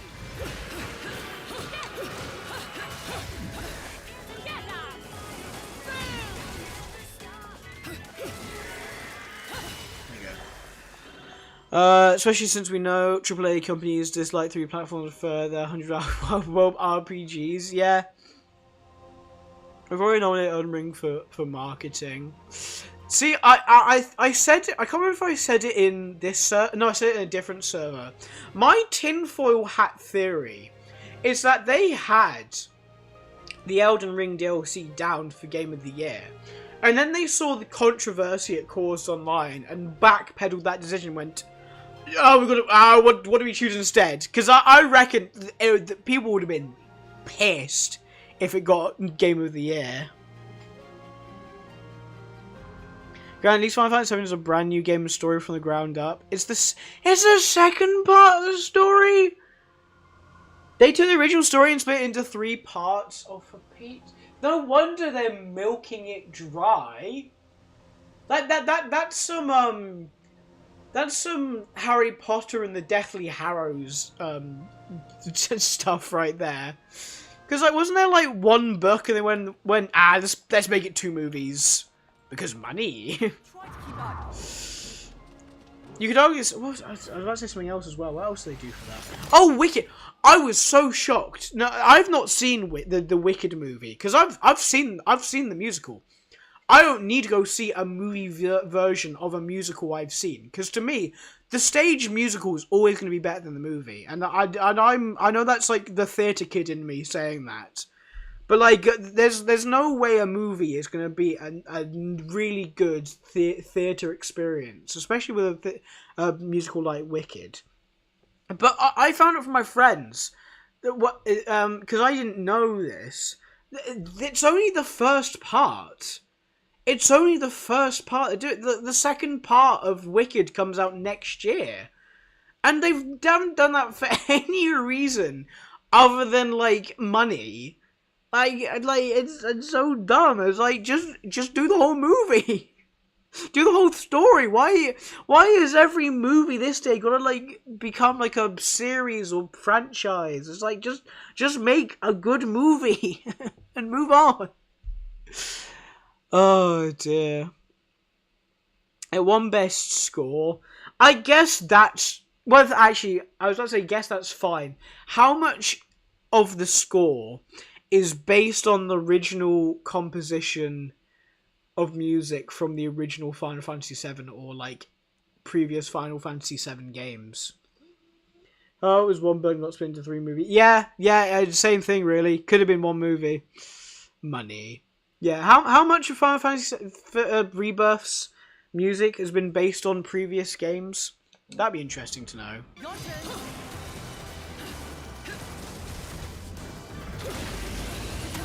So close.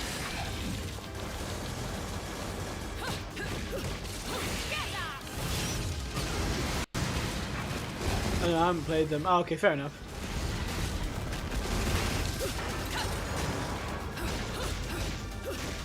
I'm not gonna lie, I was speaking with a friend the other day, and like, because we were both like, we don't really like JRPGs. But like, specifically JRPGs, as in like, I'll probably play an RPG, but it's something about Japanese RPGs. I'm like, I don't know, there's something about them I'm just like, I don't like. And I swear I'm not xenophobic. Like, I'm playing a Japanese game right now. And like, a lot of my favorite game of all time is made by a Japanese company. So it's not that. For everyone accusing me of being racist. I think a lot of the time, a lot of JRPGs feel very samey.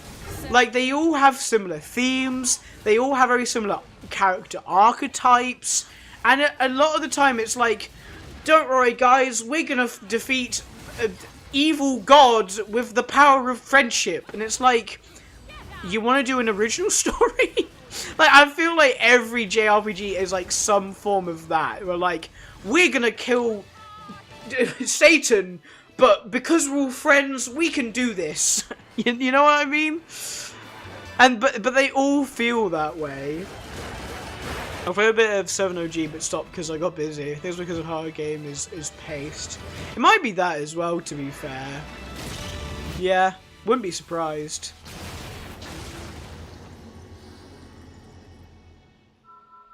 Also, I mean, it might have something to do with it, but I'm not too sure, because like, I've played fantasy games. Like, as in, like, proper fantasy, you know, like, old knights, like D&D fantasy, that's the best way of describing it. But, like, I don't know, a lot of, like, JRPGs seem to, like, be fantasy genre. I'm just, like, I think that's half the reason they all look and, like, sort of come across as the same. It's because they're all fantasy, and it's like, do something else. RPGs are super long. Yeah, well, it depends, because, like, sometimes, I don't think that's the problem. Because, like, if it's a good RPG, people don't mind sinking hours into it. Like, look at my New Vegas streams this year. Like, they were some of my longest streams I've ever done. Because I just enjoyed that game so much. And I've played it 2.5 times, no, sorry. I'm on my 3rd playthrough, I'm gonna say that, that's easier to say. I'm on my 3rd playthrough of New Vegas. Like, so since finishing that series on YouTube, I've gone away and played it once, fully, all the way through, and I'm currently playing it through all the way again. Like, I really enjoy that game, and it's an RPG. And you can argue, it takes quite a long time. Granted, my 2nd playthrough didn't take as long, because obviously I knew what I was doing, and, like, what do you call it, had a better build, for the most part. But, like, what do you call it, my first playthrough of, like, New Vegas, what, it took me, like, I don't know, like, 80 hours, I think? Like, 80 hours is a lot of time to sink into one playthrough of one game. But, like, I enjoyed it so much, I didn't mind. I would recommend. See, nah, this is bad. I know, like, what do you call it? I know I played Catherine Full Body, which is an Atlas game, but man, I'm not gonna lie. I think Atlas games are mid. Like, I think the Persona series is so overrated. Like, fair enough if you enjoy them, I'm not like objectively saying they're mid. I just think to me personally, I think they're mid. Because I watched RT Game play Persona 5, and not just like one video or one stream. He played like the entirety of Persona 5, and I was there for most of his streams. And if I didn't catch a stream where he was playing it, I'd like watch the video that came out of it that I missed. And like it looked like a lot of fun. He seemed to have fun, but I was like, I really don't think I'd enjoy it. Like, I feel like I'm pretty good at like seeing games and going like, man, I'm not going to enjoy that. To me, I was like, I could see myself like after like a couple of hours of playing, but like, man, this is mid, and like never playing it again. Which is just me. Like, obviously, like I know people really love those games. Mainly pedophile. No. I can't talk about Persona without making a nonce joke. I'm sorry. That's another thing as well. Like I know Persona are pretty, not Persona. I know Atlus are pretty not great when it comes to like trying to teach a message. Like they try and be like, oh my gosh, this thing is bad. Here's the moral of the story, and then like not like learning that lesson themselves, if you know what I mean. Like, what did you call it? As I know, the first what's it called? Palace in Persona 5? That appears in that game. You fight the teacher who is actually just a pedophile. But like they do it like, oh my gosh, look, this guy is a pedophile because in his palace he has one of the female students in a bikini, and it's like, my brother in Christ, you are showing the young student in a bikini. You are no better than the evil man you are portraying, for you have done the exact same thing. Like, it's like right message, wrong messenger sort of thing, which is quite funny.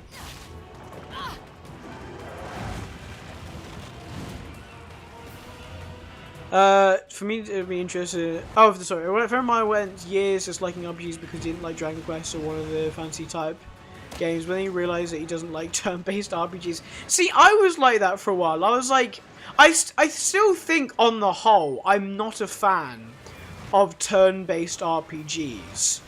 But damn, Miitopia is a good game. Miitopia slaps. That's a good turn-based RPG. What do you call it? For me to enjoy RPG, to enjoy the gameplay, it's cool. Yeah, that's fair. I think that's why I like Fallout, because like Fallout New Vegas, and obviously Fallout in general, are pretty good at like, you know, it's, I feel like a lot of the time with JRPGs and even like other RPGs, like, you can level up, you could get better gear, you could, you know, get whatever, and it still feels like very samey for the entire game. You don't really feel like you're getting any stronger. The gameplay doesn't really switch up that much. Whereas I feel like, especially with New Vegas, even though I was like beating stuff to death for like the whole game, like I felt like it could change up depending on like what weapon I was using. Like, it got better with like the certain perks I'd chosen, and like obviously there's a few buggy perks and a few like kind of meh perks in New Vegas, of course there is, but like the majority of the time, every time I picked like a new perk, I was like, I felt a noticeable difference. Like, it felt like the choice I made for the perk like had an actual impact on the gameplay and made things feel different, you know? That's what I like. That's what I like, is like, you know, as I feel like JRPGs, like, you could pick like a perk or a weapon or a spell or whatever, and like it just kind of like doesn't really have much of an impact on the gameplay. Like, that's how I feel about it anyway. Why continue the game if you don't enjoy the gameplay loop? Yeah, exactly. Atlas have questionable things. Yeah, A lot of people in the fan base don't like it. That's fair enough then. Like I'm not gonna be like, you know, oh, Persona 5 is all bad because that one thing. Like, you know, like there's plenty of things about some of my favorite games. I go, this isn't as good.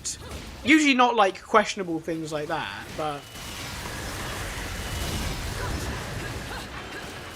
Also, I just realised this is like the spider boss from Bloodborne. Kind of. The one in Bloodborne just kind of sits there and spawns more spiders in, but you know what I mean.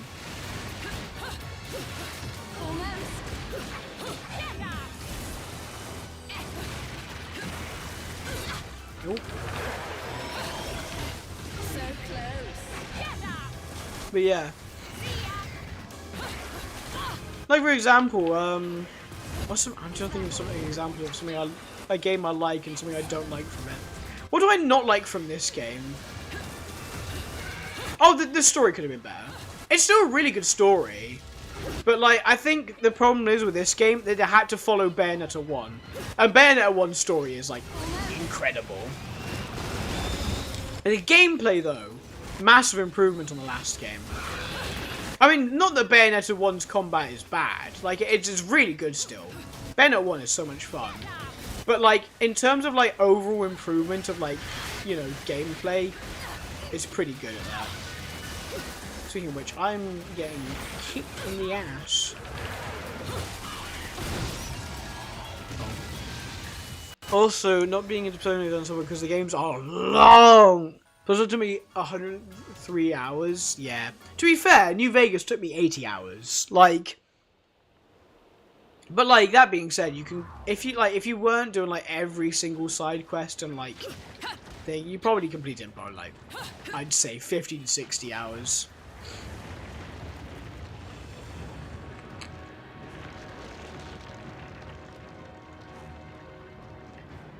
And yeah, and I know because, like, again, I watched RT Game play Persona 5, and that was a long series. Like, I don't think I've ever seen him play a game for so long, like, over so many streams. Like, it took him a while to finish that game.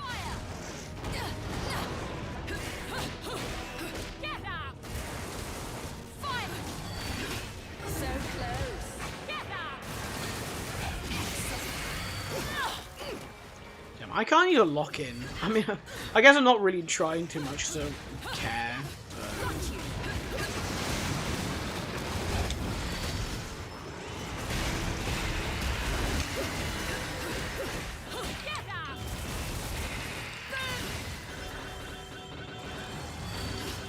Also, correct me if I'm wrong, but isn't Persona 3 the infamous one with like there's like a beach scene or something with Persona 3? That's controversial for some reason. I'm not really too sure. Is it that one or Persona 4? I can't remember. No, the DH beam. No.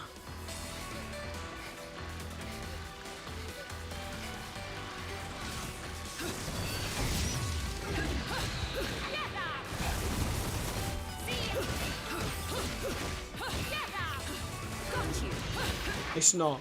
Which one is it? Which game is it that has the controversial beach scene?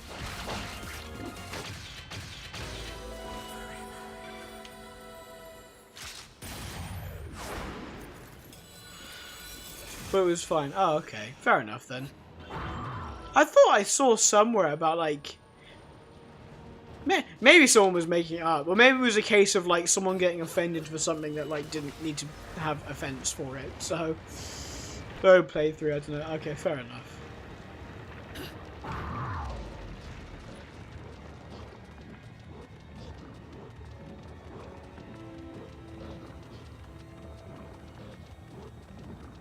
I still think, like, I'd absolutely play it.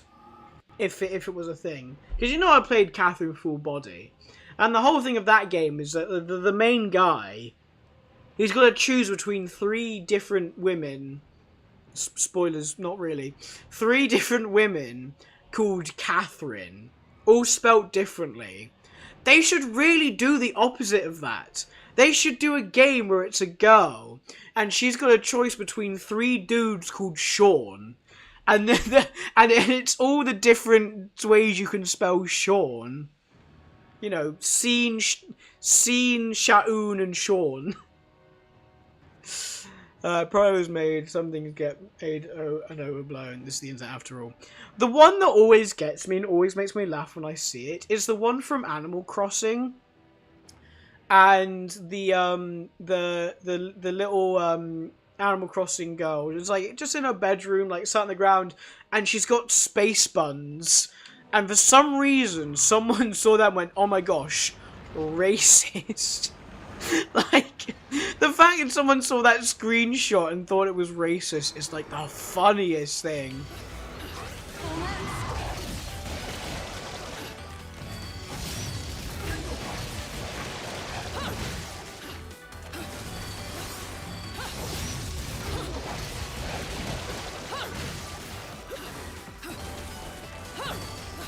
Is that all you've got?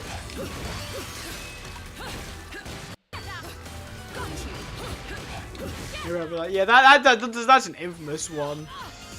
It's so funny. Like, imagine looking at like a cute Animal Crossing screenshot and going, "Oh my gosh, racist."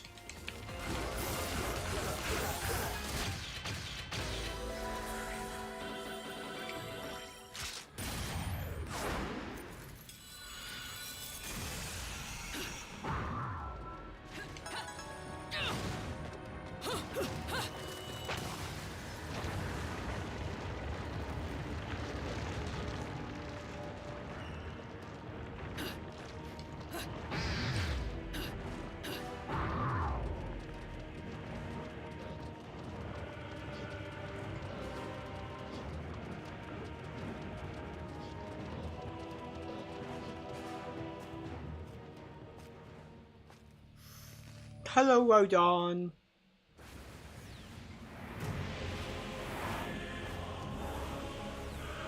Right. I'll go easy on you guys. So let's have some fun.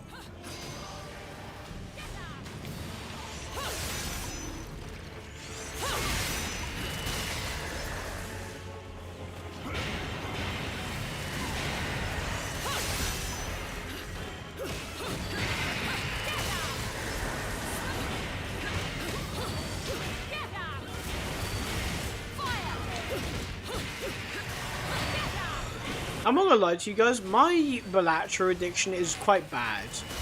Like, you've already seen, like, I've got more hours in it than I do Bayonetta, the first Bayonetta game. But like, I was out with my friends yesterday because we had like a sort of like celebration meal after our screening for our short film. And what did you call it?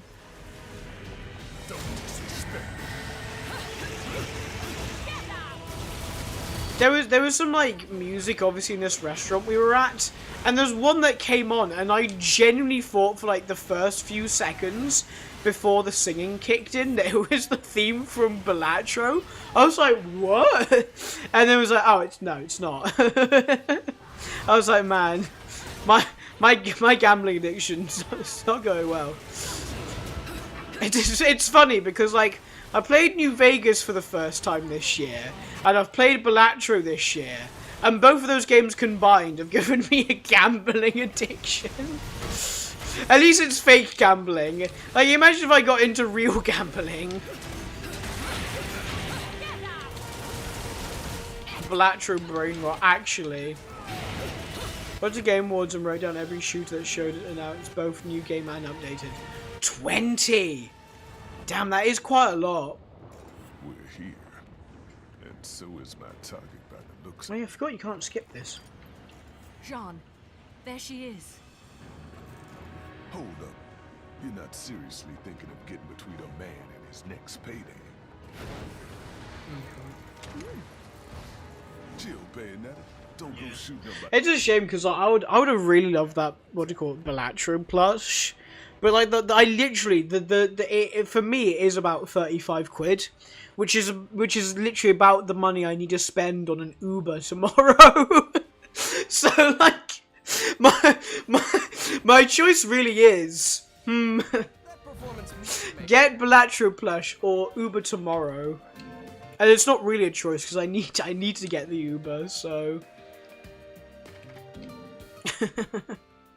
who needs as many shooters? Yeah, that forget JRPGs. Shooters are like all the same. No, but they're not all are. Like, not all FPS. I guess obviously shooters can count third person as well. So.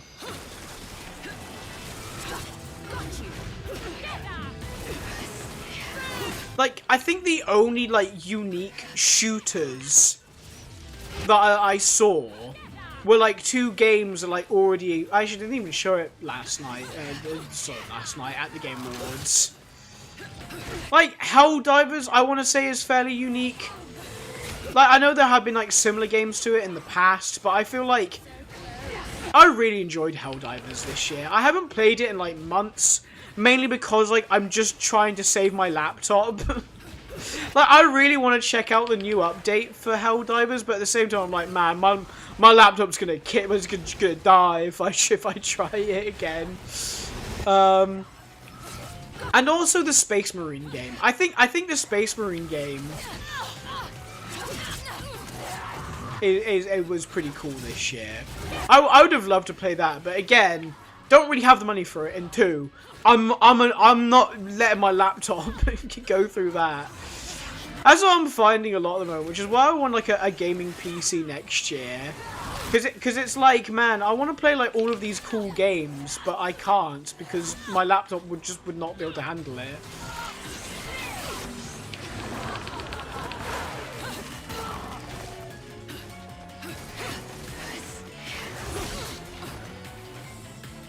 Well, no, not exactly. No, it's more. I think it's like more like 20 to 25 quid. My Uber for where I'm going. But like again, that's like it's only £10 less than the plush. It's like again, I can't afford the plush because I need to get an Uber.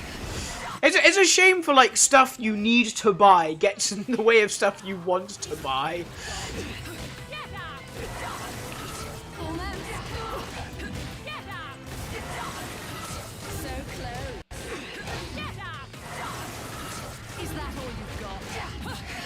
Oh, you're something to make them stand out. So she was look the same. Well, yeah, exactly. Like I think that's like why it's always like such a thing when like a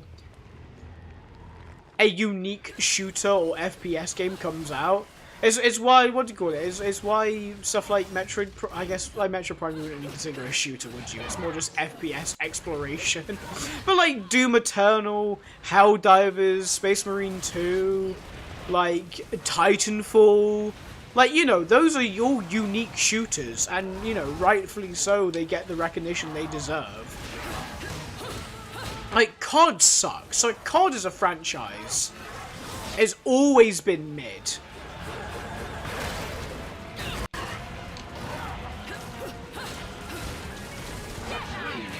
You bet you Concord, yep.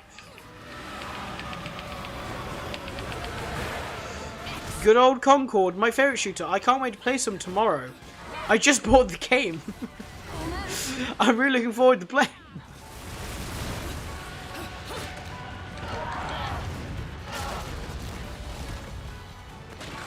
Also, when they showed nominations game in some of the other categories, and then an interesting thought came to my mind.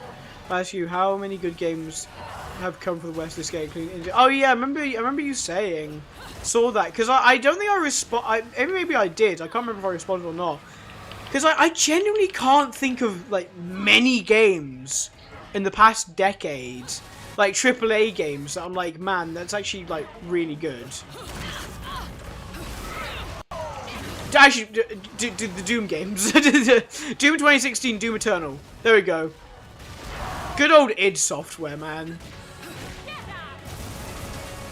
Always you can count on them to make good games.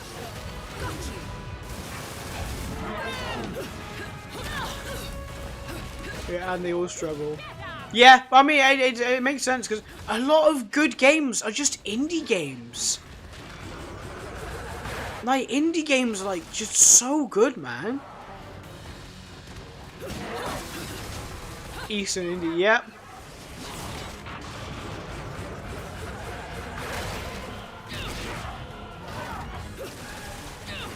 To be fair, I reckon Helldivers could have been a Game of the Year, like, contention. But just because of the way that game has gone this year, like, they kind of, like, ruined their own chances going. I'm kind of surprised they got Best Ongoing Game. I genuinely think that should have gone to a game like Fortnite. Just because of, like, Fortnite in the past year has done some, like, insane updates. I was really surprised it went to Helldivers, quite frankly. As much as I enjoyed that game, the support for it has been kind of mixed. They've not been overly great at handling it. But in all fairness, a live service game never is that easy to handle, especially for like a small dev team like they have. I know they've got the backing of Sony, but they are still like a relatively small studio, so it's still pretty impressive, like what they're doing. Spider-Man 2, Doom 2. Would we consider Spider-Man 2? I'd say the first Spider-Man game. I thought the first Spider-Man game, absolutely. To be fair, I have played neither, but the second Spider-Man game, Control V. Like, what changed other than the story between Spider-Man 1 and 2?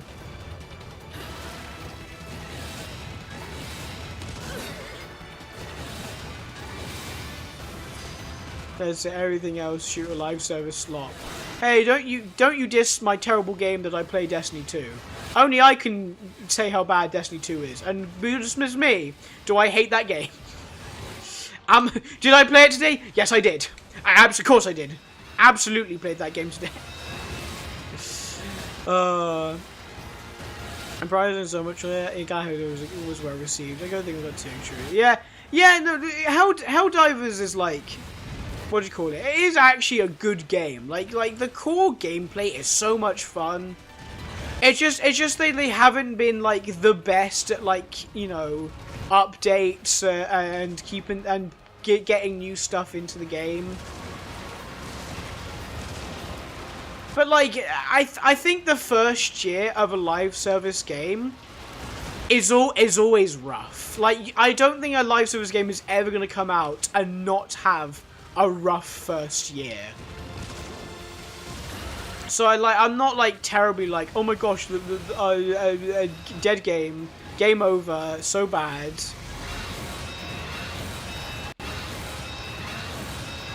Is Destiny 2 from the previous decade?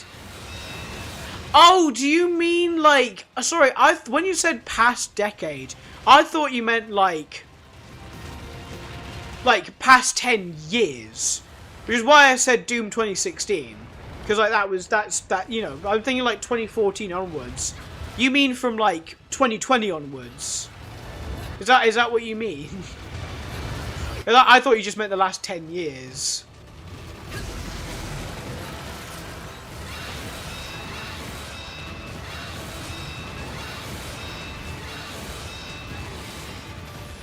Because yes, Destiny technically came out in 2017. But like, what do you call it? It gets updates and DLC and seasons and all that sort of stuff. Like a good old-fashioned live service game. Yeah, 2021's. Okay, yeah, fair enough. Yeah, well, Doom Eternal, as I said. Space Marine. I'd say Space Marine because I watched people play Space Marine, and Space Marine did look really good. Space Marine 2, that is. Because the old Space Marine's like really old now. Other than that, what games have I played? But that, you know, I know you said excluding indie, but Balatro. Damn it, I'm getting my ass handed to me. It doesn't help that I'm using handguns. I know I've hindered myself here.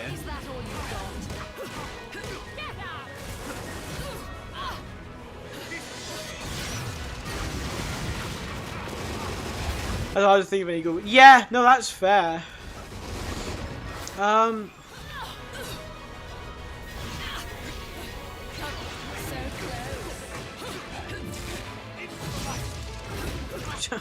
was about to say Blasphemous 1 and 2 then, but they're also I'm not even technically, they are indie devs.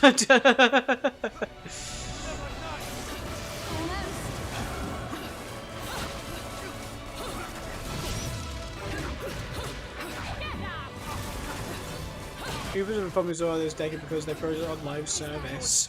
To be fair to them, they made Mario and Rabbids Spark of Hope, and that was a good game. I did quite like that.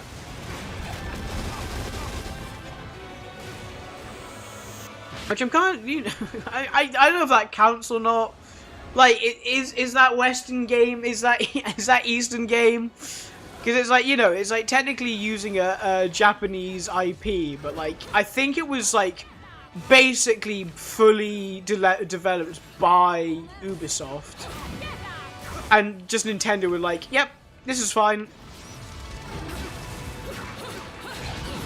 Yeah, no, I know that's exactly the reason, but like, I'm just like literally thinking of like all of like the good games I've played.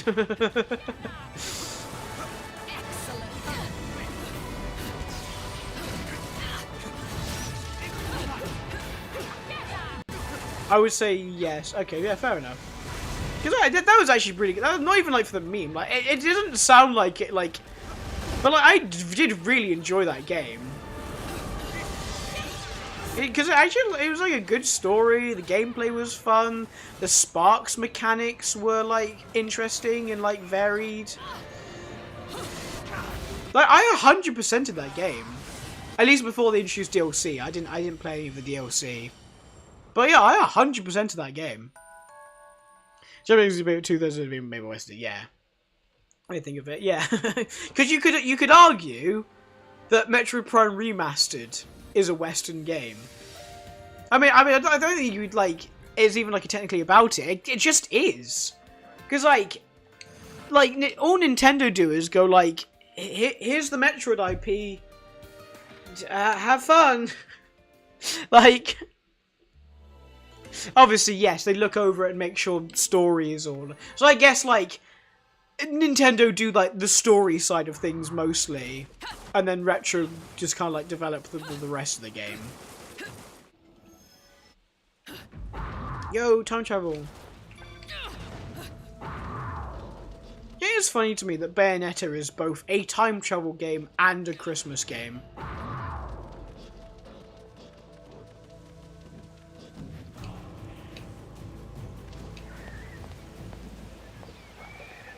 Called publishers again. Well, yeah, exactly.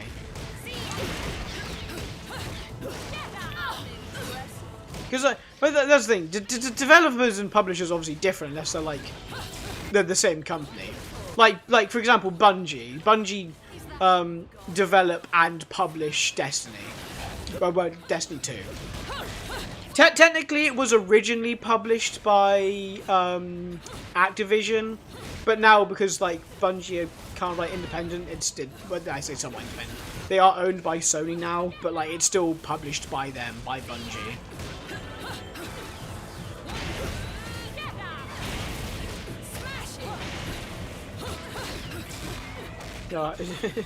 Die hard of gaming, literally.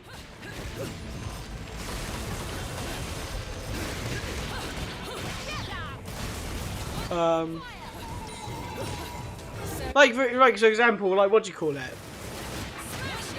Fallout New Vegas, made by Obsidian, but published by Bethesda. Same with the new Indiana Jones game. It's made. Oh, I don't know. I can't remember who has developed the new Indiana Jones games, but it's not Bethesda. Bethesda is just publishing it. Same principle, really.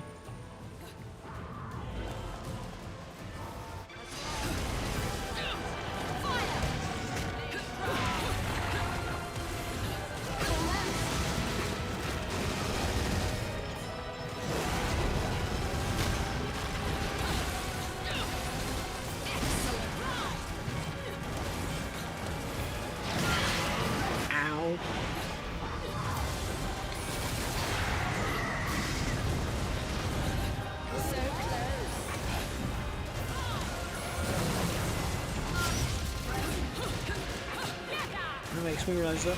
Because all the problems with gaming are from the West. Well, yeah, because, like, it's like with most things. I see it with both, like, movies and games. They become very much too, like, corporate and businessy in the sense that, like, oh, we must make a game that's gonna sell well and, like, appeal to as many people as possible. and maximize sales. Like, but like, the thing is, if you just make a good game, people will buy it. Like, I don't understand how, like what do you call it? Management of like Western development companies are like so sort of like, oh my gosh, we gotta think about this so strategically. Like, what are we gonna do, sort of thing. Like, oh, we must make this game in a certain way and do certain things and maximize the amount of money we can get out of it. More microtransactions, more battle passes, more things to buy. And it's like, just make the game good. It will sell well, and you will make much money. Look at freaking Baldur's Gate 3. That game took forever to make. Because, like, the people who made it cared about games and gamers and want to provide a good gaming experience. No DLCs, no microtransactions, no battle passes. And yet, that game sold loads. It was like, sometimes it's like, got more players currently playing it than some live service games. Like, Larian Studios made a bomb. Like, they made an absolute bomb making Baldur's Gate 3. If I want, that's why you get so many dumb videos going, gaming isn't fun anymore, because like, that one's more mainly because the people making those videos only play like FIFA and COD, like.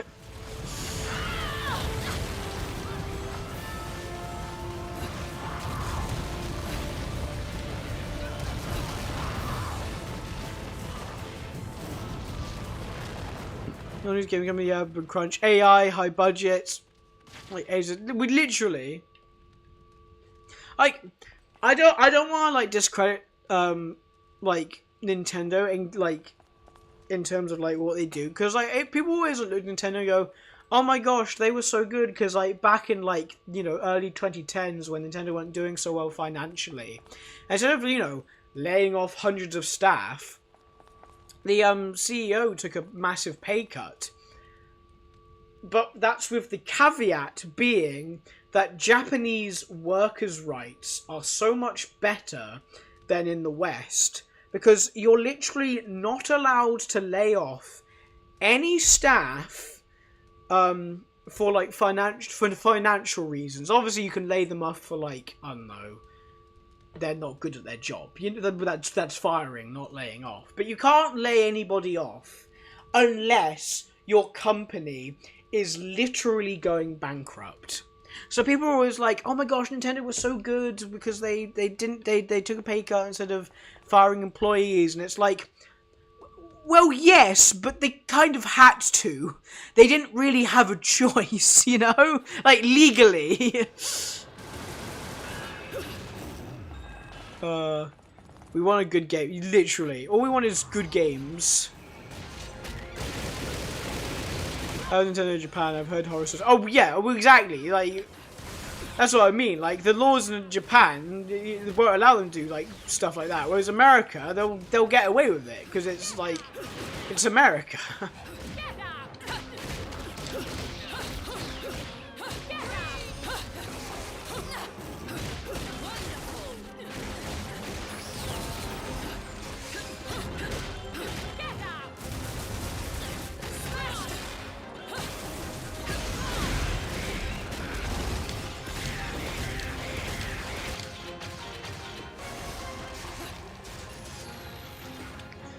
They said they don't want. Oh, that was pretty good at least.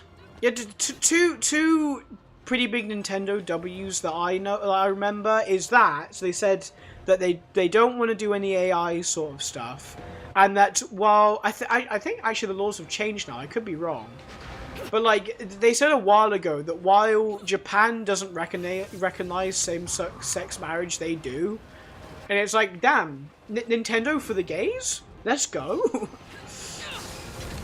Although I think laws have changed. I might be wrong, actually. I'm not entirely sure. But I thought I saw somewhere about Japan now does allow same-sex marriage, but I'm not entirely sure, to be honest.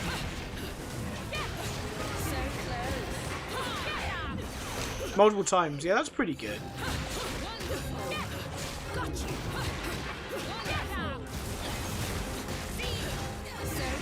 Hell yeah.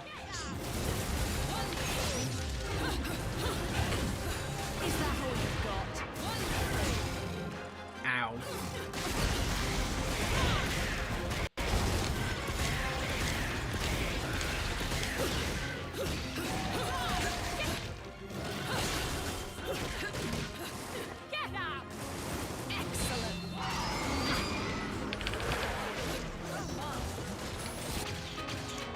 I love very much to keep transferring full versions. Yeah, I don't know much about Thousand Year Door, but I know about that character, and that's pretty cool. Well, actually, what's funny, that reminds me, is like, what do you call it? The Witcher 4 trailer. I've never played a Witcher game, and I've never read any of the books, I've never watched the TV show. But, like, I remember seeing the trailer for that at the Game Awards and going, damn, this looks sick. Like, it looks so cool. And immediately being like, oh my gosh, gamers on the internet are going to be so annoyed because, oh my gosh, female protagonist, Witcher gone woke sort of thing. And like, and that didn't exactly happen. But like, there were so many people, and by so many people, I mean like your right-wing douchebag sort of Andrew Tate stan people who are like, oh my gosh, this is DEI, they've made Ciri ugly, blah blah blah, all that sort of stuff. And I'm like, brother, did we watch the same trailer? What do you mean they made Ciri ugly? Like that, like what? Like she looks incredible. In that trailer they showed, she looks gorgeous. I'm just like, what? I don't understand. Like honestly, at this point, just admit you're gay. Like no one's gonna be upset with you. Just come out, say you're not attracted to women, you prefer men. No one's gonna have an issue with it. Trust me. But instead they're going to be like, women in this video game ugly when it's like the most beautiful women you've ever seen in your life. It'd be like, the moment the main character took off their hood and saw it was a woman, I went, oh no, and looked at the chat, and I've said, yep. So it was really, she looks incredible.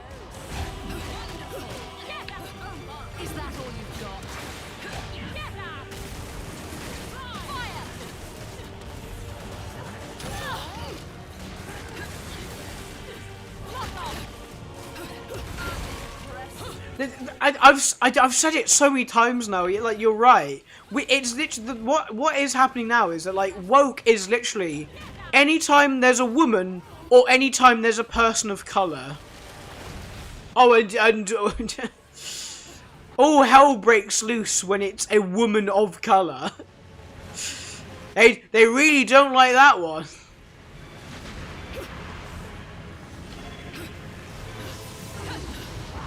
I want to play Witcher one day. At the end, the Witcher 3 looks good.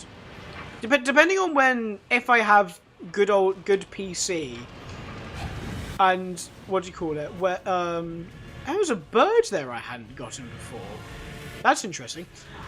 Depending on when the game comes out and if I have a good PC by then, I might just play what do you call it? Witcher 4, especially because you know, hot female protagonist. Lol, whoopsie.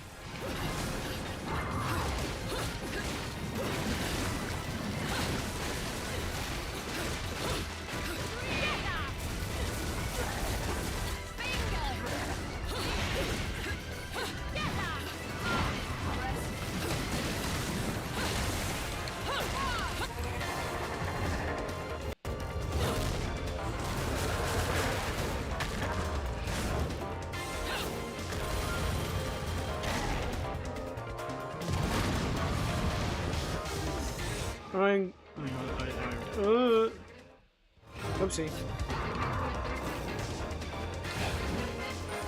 Remember when Ghost of Yoto was showing off? A lot of people went, do I have to play as a woman? Oh, dear me. That's the thing. It's like, I remember seeing that and people were like genuinely so annoyed that like, I have to play as a woman? I'm like that only now is that suddenly an issue. Like, there's been so many games. The thing is, as well, it's worse with those sorts of games, because they try and pose it as, like, it's not very historically accurate. Women weren't like this. They didn't do this sort of thing back then. They try to do that sort of argument, and it just doesn't work. Because, like, when you look at actual history, it turns out, yes, they did. They did do these things. It's like the same thing when people say, like, people have only been gay and trans for like the past 20 years. It's like, no!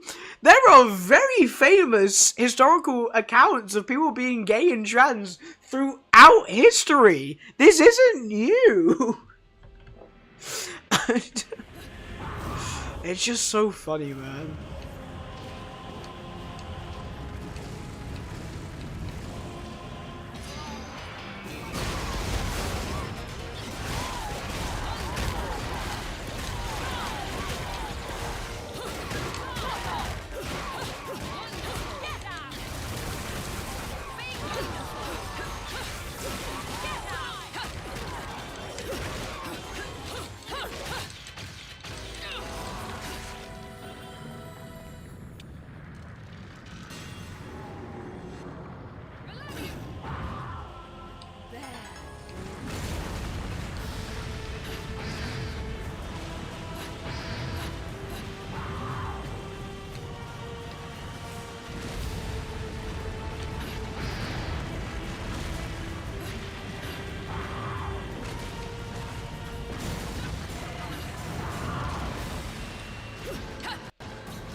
I don't think I've ever seen him do that, I'm not gonna lie.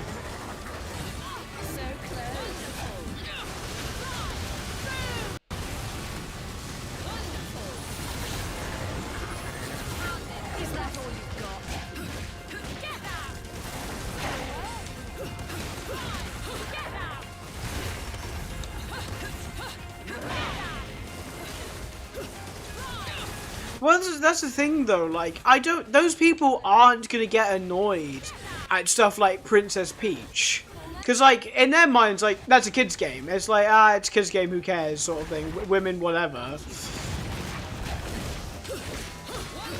But like stuff like they're precious.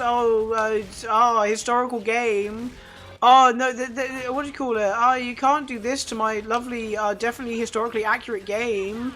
No, like that's where their sexism shows. It's like you don't care about history, you just hate women.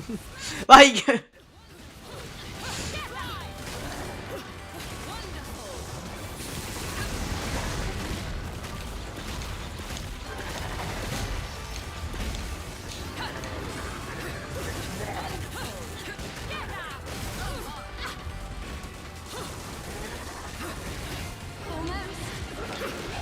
But I do believe, like, I am in the belief that, like, if the likes of Metroid did come out today, people would call it woke. Like genuinely. Like, I feel like that's the one game where, like, if it came out today, people would be like, oh my gosh, I was the twist was that I was a woman? A bad game. Only men can wear big spacesuit and kill aliens.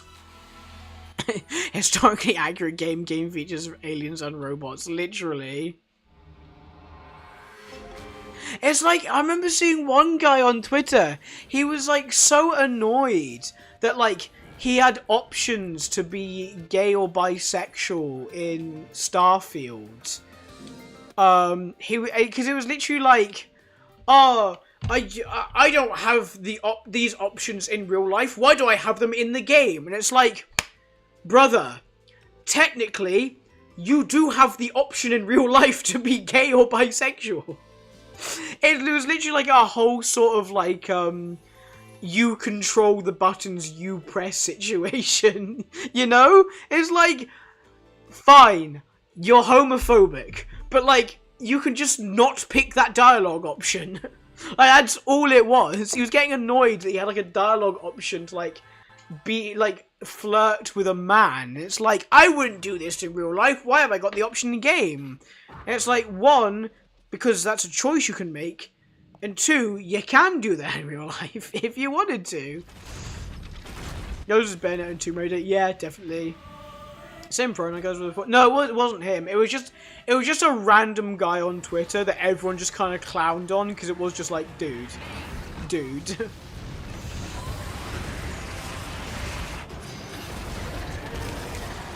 There's always with Starfield. It's funny because like you have one crowd of people who are like, man, Starfield bad because boring and not much to do. And the other crowd that is like the insane crowd of like, Starfield bad because gay and pronouns and like I do hate that with certain things. There's like when a thing that like is like legitimately bad like comes up, whether it's like game or movie, and that happens to be like LGBTQ plus characters. And it's like, man, it's so annoying because you already know, like, you, like, are gonna hate the game because it's bad. But then those sorts of people are just gonna blame it on, like, DEI. And then you've got to, like, be like, well, no, that's not why it's bad, like, sort of thing.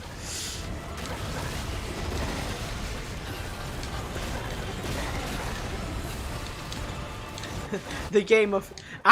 out of all of them, Starfield definitely is one of the games of all time. See, Undertale's... I love Undertale for the fact that, like, I can call the main protagonist a genderless goon. And, like, as in, like, not like a gooner, like the word has become to known these days. But I mean, like, goon as in, like, you know, like a guy, just a dude sort of goon. I don't know, something about the phrase like genderless goon is so funny to me. I think I first saw it on like a YouTube video of someone playing Undertale, and it's like, oh, fantastic, I get to play as a genderless goon, but like in a positive way. And I'm like, that's such a good way to describe it.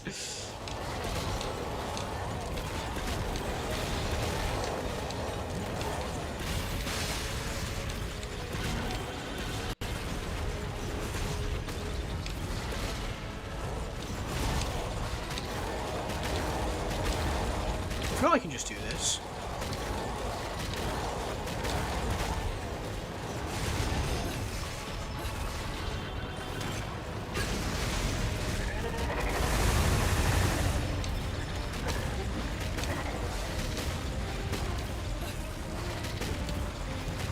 Stun lock. If I was always this is where the genderless child in me came from. Oh dear.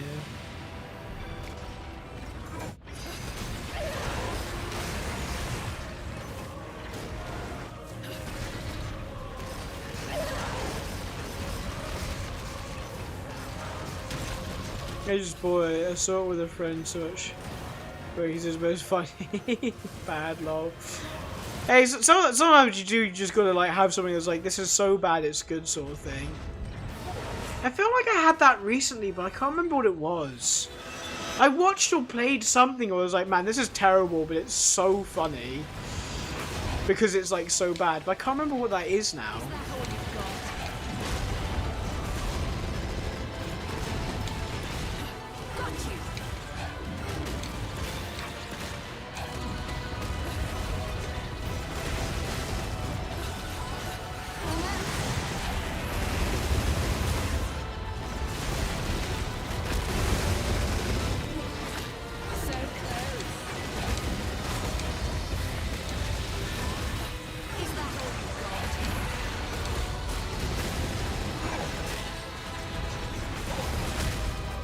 Ow!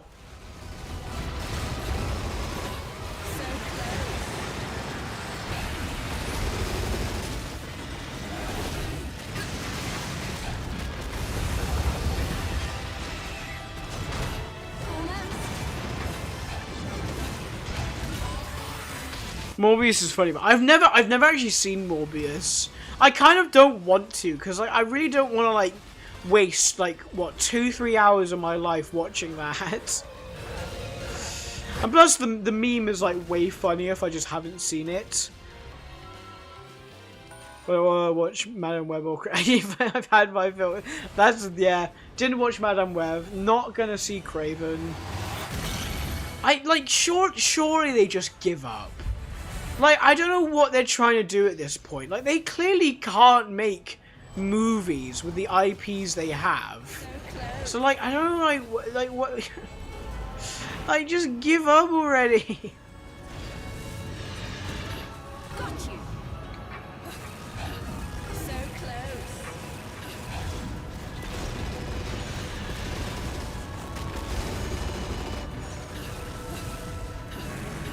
Is that all you've got? Got you.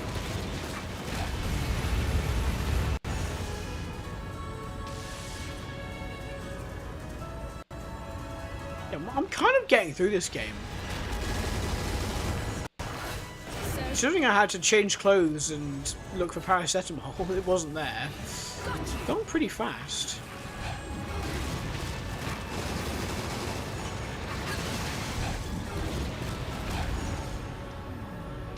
Seriously, Craven is a is it actually? Okay, thank goodness. That's so...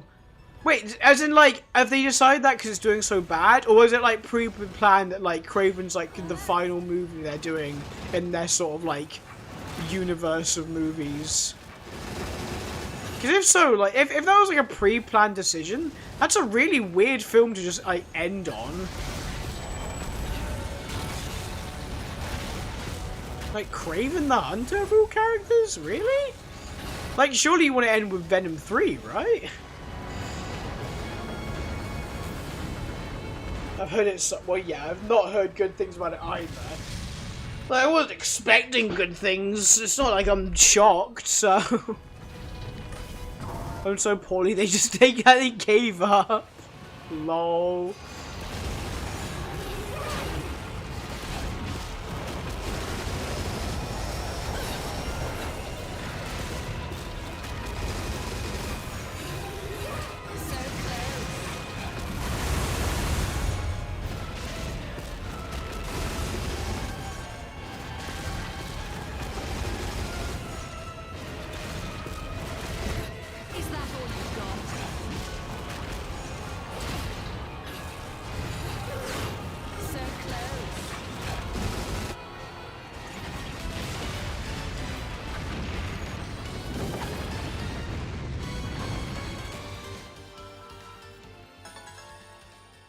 Where the credits of Craven is the same as everyone Wolverine, where you see the behind the scenes of the previous Sony movies. That'd be kind of funny. Not visual movie, but yeah. It's like, here's the behind the scenes of all these movies that you definitely loved watching.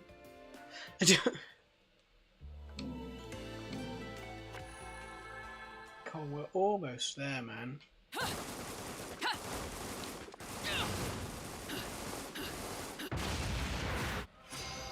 Oh no, I forgot we got... Okay.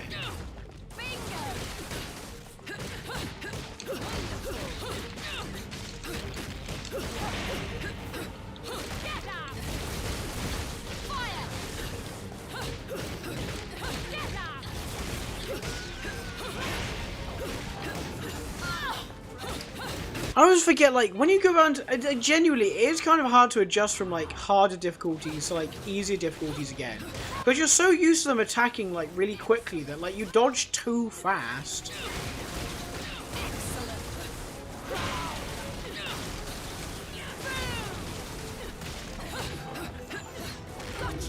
Like, they take so long to initiate attacking. It's kind of insane.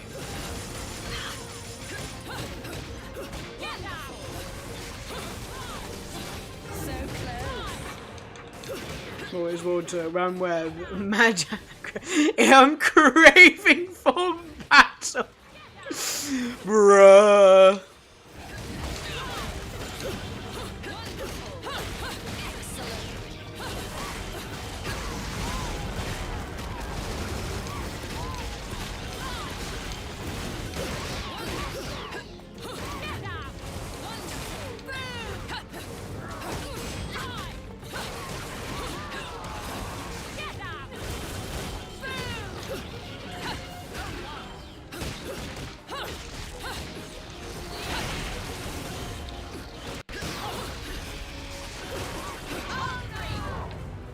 For Bayonetta 1 in terms of combat. Oh, 2 is so good in terms of combat. Like Bayonetta 1 was already brilliant, like in terms of a hack and slash, but like they just improved the formula so much for the second game. Like in terms of gameplay, I much prefer playing this one. In terms of story, I'd play Bayonetta 1. That's how I was always saying. Like, if I want a really good story, I'll replay Bayonetta 1. If I want to have like more fun, I'll play Bayonetta 2. Oh shoot!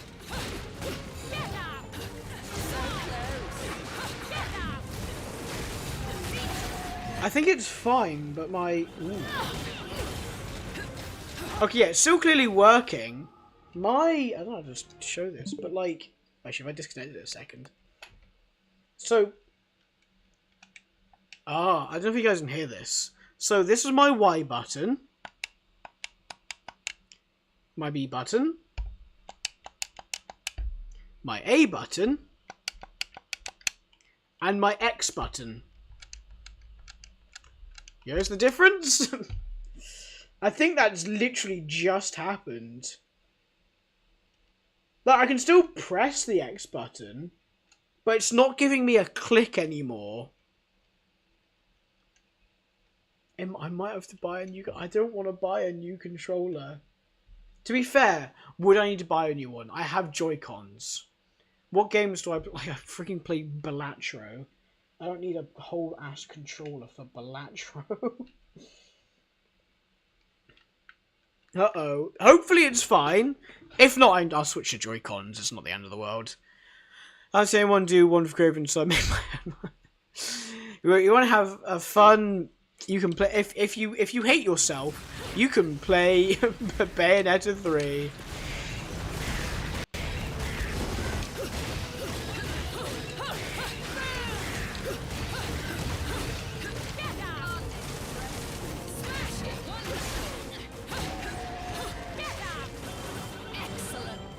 I don't know if that's one I can fix myself. Probably not. Can I even open this? Oh, there is screws. I could always take a look at the controller, but then that risks me breaking it more. Is that all you've got?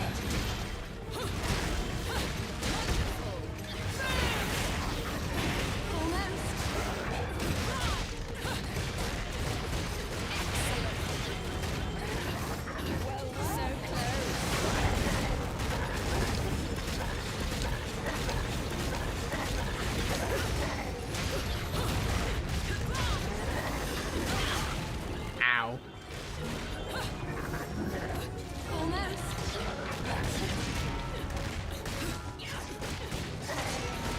I bought one and got to... if your Joy-Con's drifting, then I reckon get one of the screwdrivers to fix it.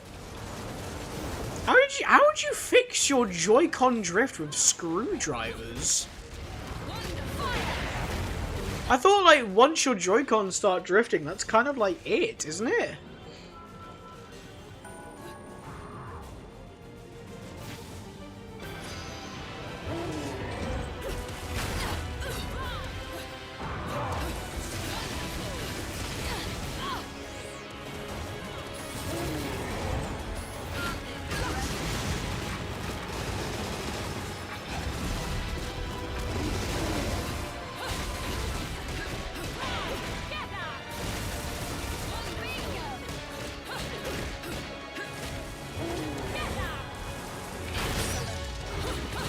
I don't think that happens because the pressure in the joystick starts to loosen. What I do is open the Joy-Con and put a piece of paper slightly thicker, and there you go.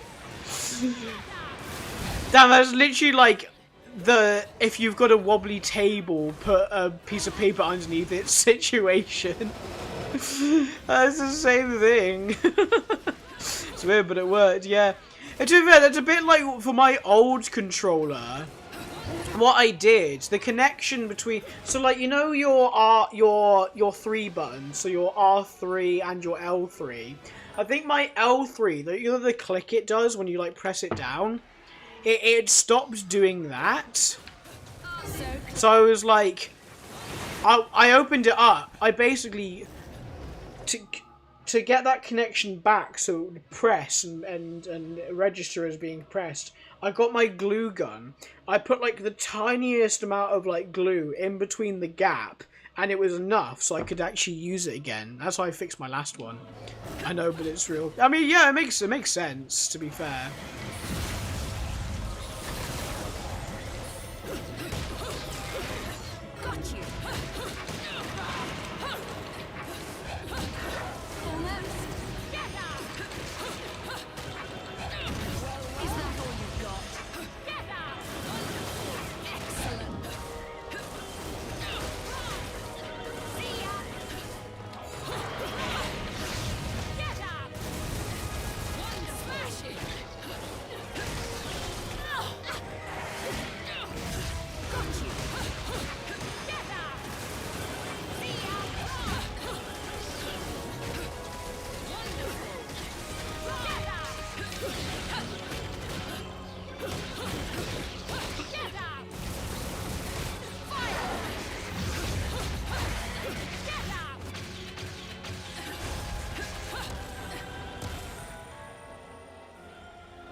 I hate children. Kill the child. Okay.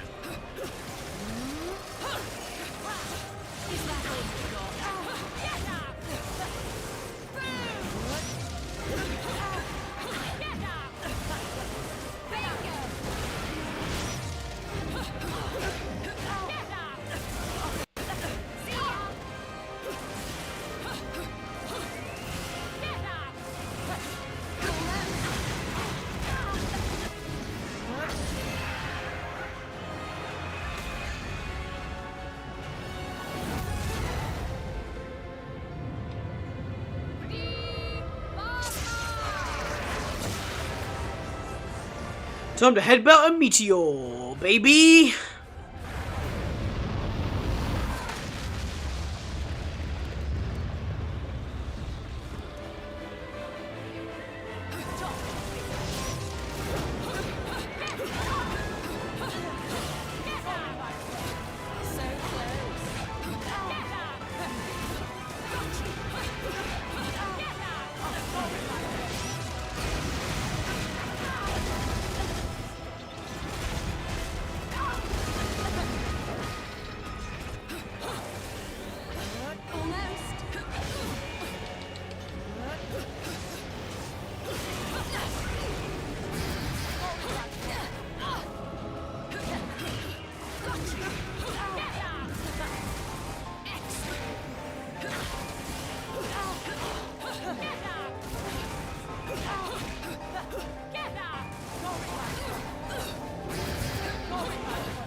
Oh, that reminds me. It was so funny the past few weeks because, like, for some reason on our video project, we just kept quoting the video of Shaq and his Krispy Kreme donuts.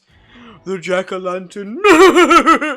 For some reason, we would just like say that every so often for no reason. It was so funny.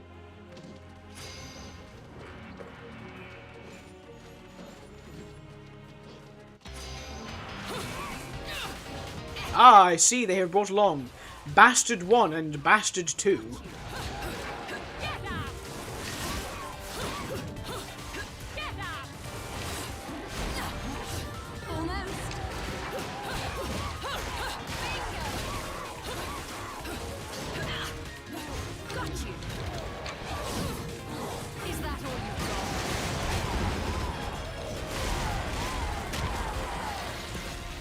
I wonder if anyone even went there, lol. I've never been to a Krusty Kreme. Which actually, I've had Krusty Kreme before, though. I don't think Krusty Kreme is like, I don't think there's any dedicated shops for it. I know I've been to a local shopping centre and they've had like what's basically like a stand but for Krusty Kremes. And usually in supermarkets, I know in my local Tesco, they have like a basically like a fridge cabinet sort of thing where you can just buy Krusty Kreme donuts. And who's ready for White Man jump scare?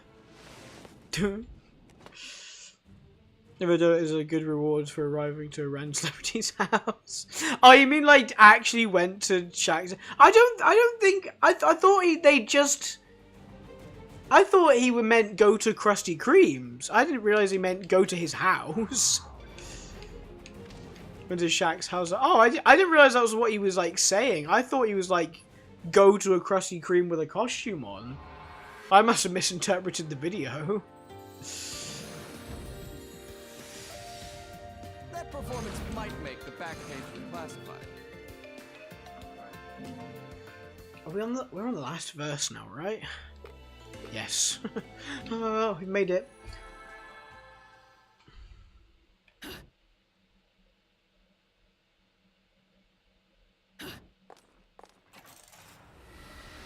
I already have it wrong. I don't know. It's a funny video either way. Oh, can I skip? Oh.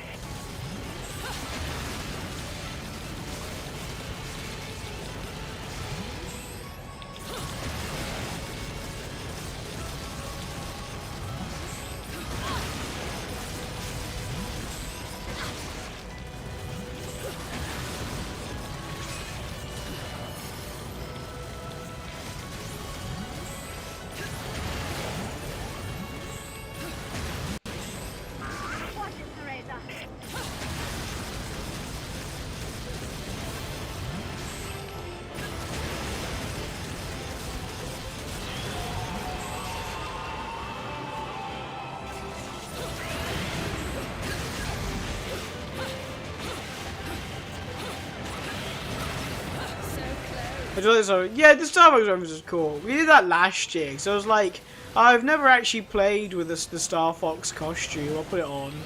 So I finally got to actually see the ship, whatever it's called. The best thing, the Star Fox. Yeah. Ooh.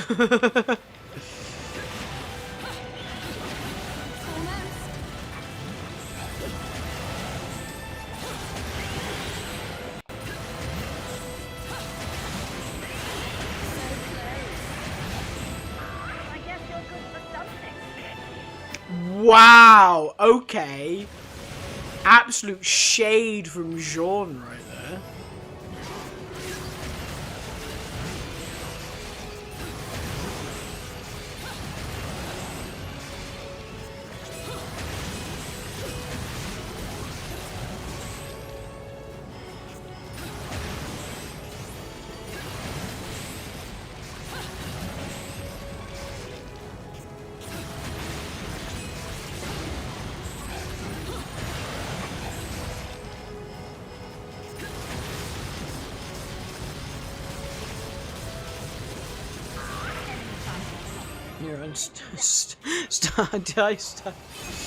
I don't know, I've never played a Star Fox game, so I've got no opinions on Star Fox.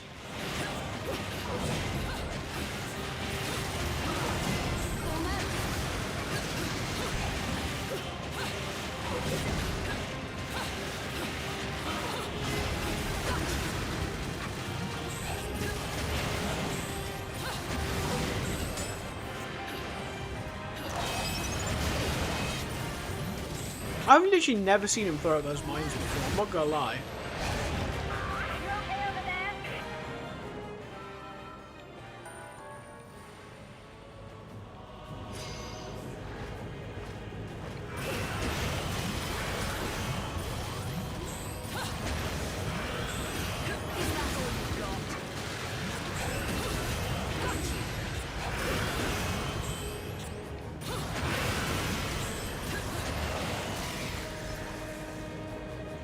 Miyamoto has no interest.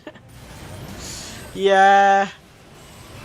It's the same with F-Zero. The problem is Nintendo have this thing where, like, I think for a lot of their games, they feel like they need to do something different or something new, some, like, new mechanic or something or other for, like, a new entry in the series. Because I know that's the reason they, like, kind of gave when, like, asked about F-Zero. They were just kind of like, we don't really have anything new to, like, add. And it's like, I don't think people care. Like, I don't think people are like, man, I only want a new F-Zero if, like, there's a sick new mechanic. People just want a new F-Zero, man. Like, just make a racing game and people will be happy. F-Zero is 99. Yeah, exactly. That was the one thing they could think of to, like, be a difference. We'll make it a battle royale.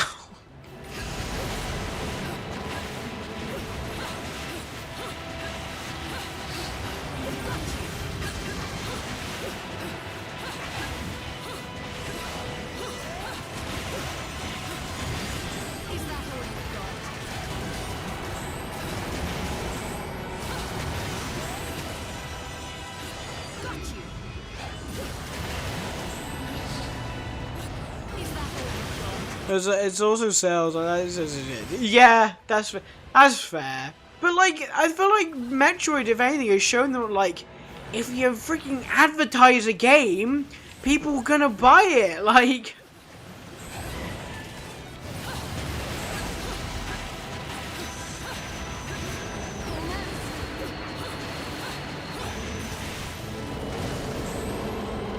so the last few games were developed by Sega and they haven't shown any interest either. Damn. But Sonic Racing, am I right? Sonic Racing? Yeah, guys, Sonic Racing.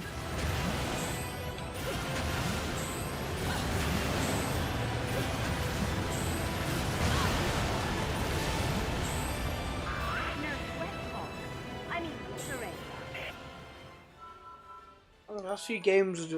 I just read. Sorry, I thought a new comment popped up. I'm schizophrenic, guys. Actually, schizophrenia reveal.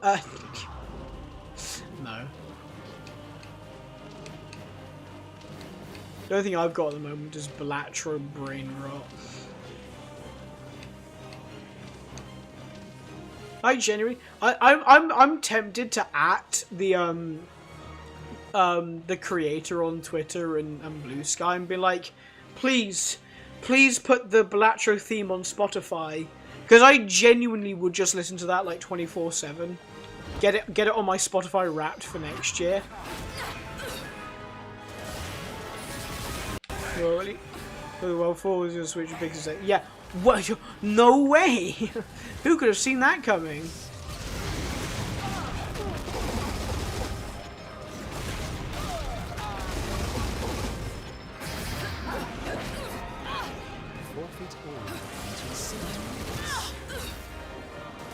This bitch.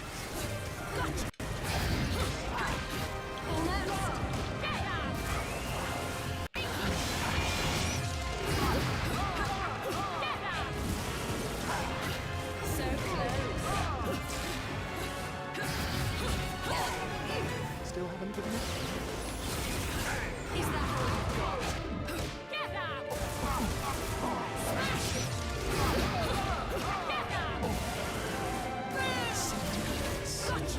Yeah, I wouldn't mind a F-Zero remaster. If they remaster an old F-Zero game, I'd probably get it. But I'm interested in playing F-Zero.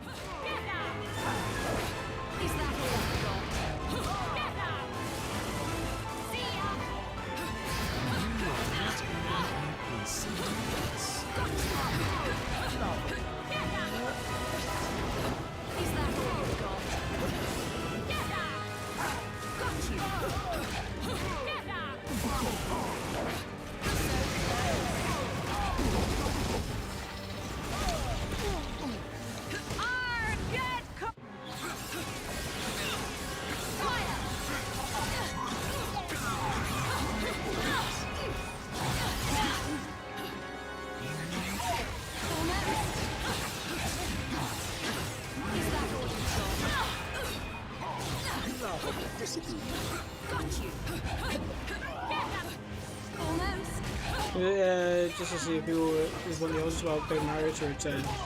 Thing is, I need a meal. That's what I need to do. Correct me if I'm wrong, but isn't the Thousand Year Door turn-based?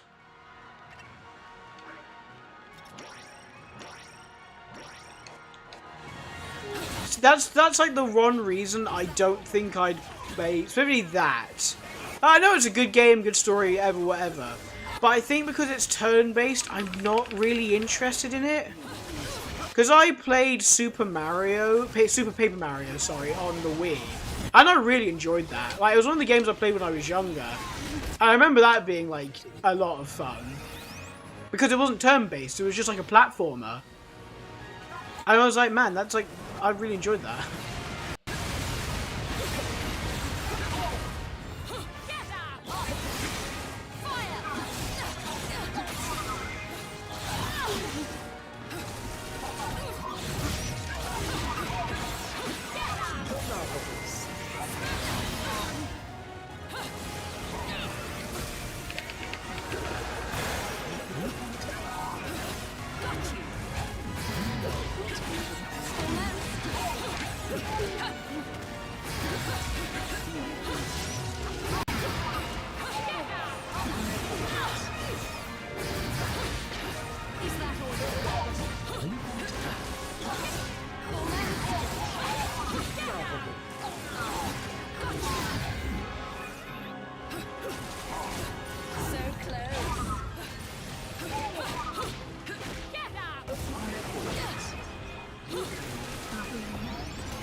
Yeah, it's also a little bit when you go back to Zigzag, Color Splash, and Nogari King, it's night and day.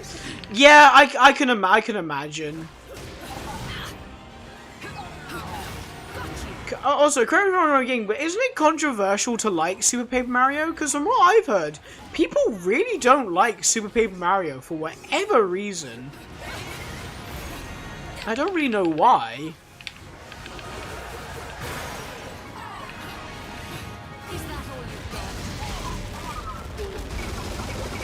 His last 3 games didn't even have to XP turn. You're making battles useless. Oh dear. Right, time to strip a polar satellite.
Yippee!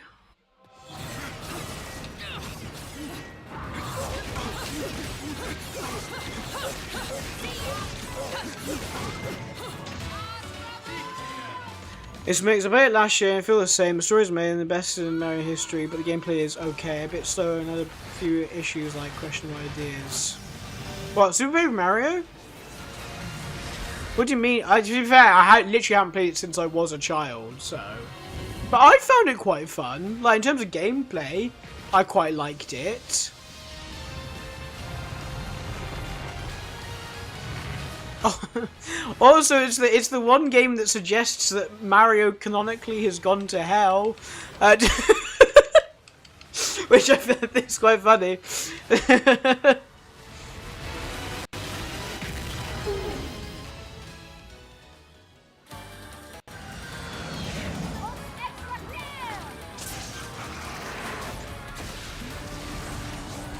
Super Mario.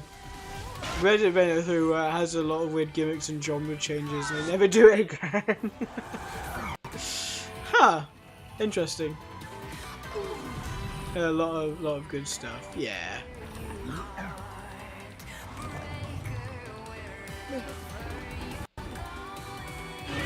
Munch.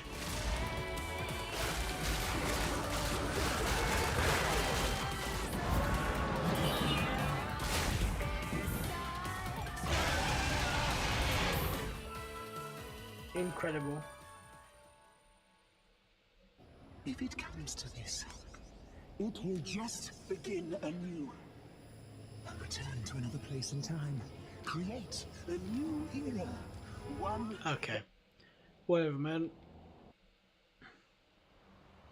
Christmas again! It's Christmas! Probably New Year by this point, but Christmas!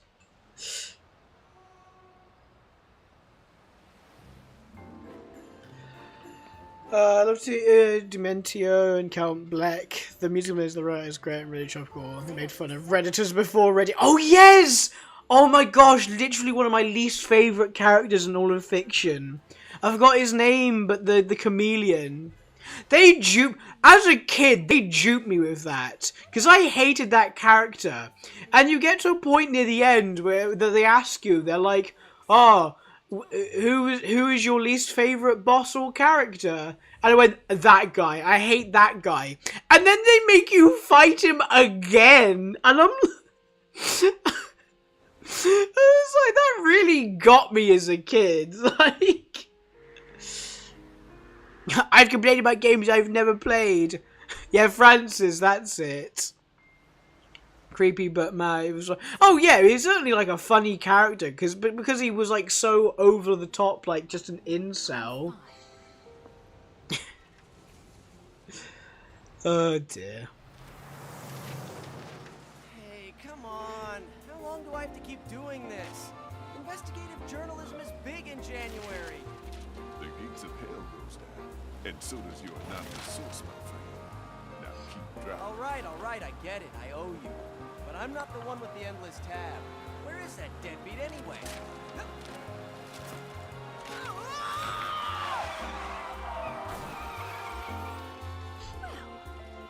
those two are getting along nicely. Now, He sees reason she was married, like literally exactly. Woman, Jade's marriage. Woo. I was wondering why there wasn't a short, foul-mouthed Italian in earshot. Where did you leave him? He said he'd wait for me in the plane.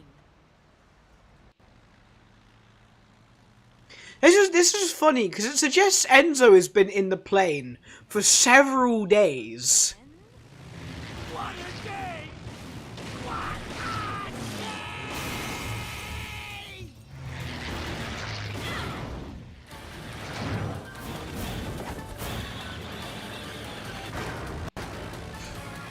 The Barrier Jaw is slay with those. Yeah, they really did cook with the outfits in this game.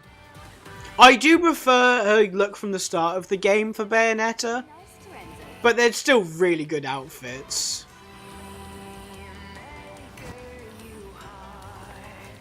And let's save the chit-chat for later. We've got work to do. Now you're speaking my language. There's only one way to ring in the new year.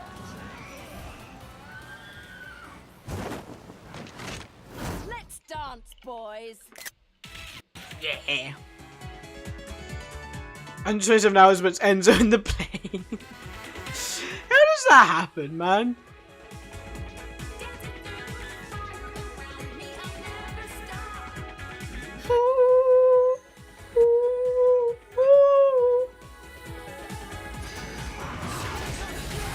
Oh my gosh, actual guns.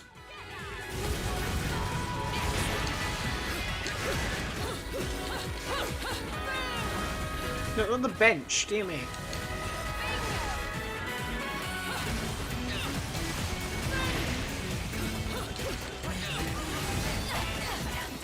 That's bad. Yippee! Is it a genre, but it will probably be mid. See, before Bayonetta 3 and Bayonetta Origins was a thing, I was really hoping for, like, a Jean spin-off game, but it was like a full game where it was the like the past, like basically the original witch hunts essentially, and it was Jean going through all of that. That's what I wanted it to be, but I don't think that's happening now. I think of Tom Hardy in Dunkirk when he had to fly for hours while running out of gas. Dunkirk was a good movie, man. I remember seeing that in cinemas when it came out, and that was a good movie.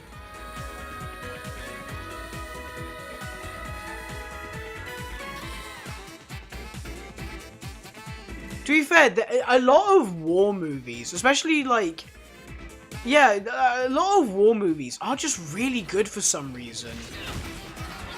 I guess because like they want to like pay justice to like the people who were like actually in these situations, so they're not like gonna like dick about and like, you know, mess around with like the plot or anything like that. They want to tell like a good, genuine story. That's probably why they're always so good.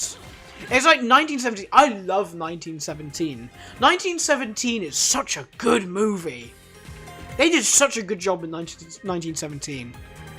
Gives you a better outfit. I'm still not over how she looks in 3. What's weird is I quite like how she looks in 3. I like her outfit in 3. I think it's actually alright. That's the one thing that's annoying. Like a lot of the designs in 3 I quite like. Like, Luca by far has his best design in the series in 3. Like, his coat is sick. It's just a shame that just, like, really messed up his character in Bayonetta 3.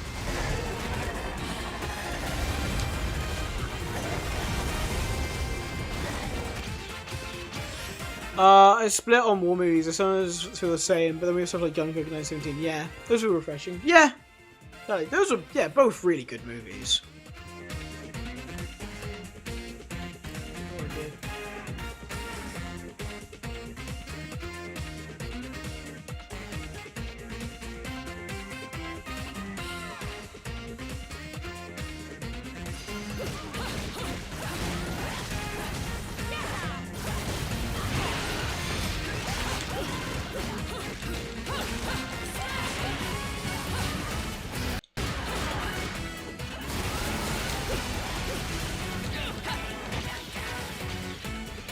Oh my gosh, what a pose to end in. Look at that. Just fully in the splits mid-air. Ed looks through her hair. I just wish there was more wacky stylish. They took a lot of it. Yeah. It just yeah, I'm not going to go over it again. There's a whole video of why I don't like 3. But yeah. Yeah. Her 2 design is definitely my favourite. I do think they peaked with her design in the second game. It's so good.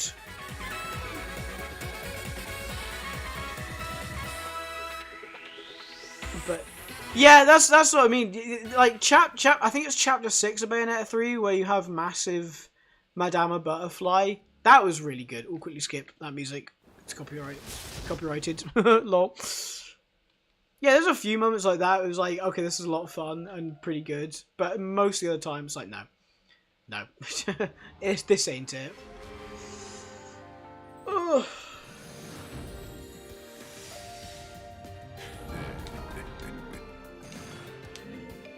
No.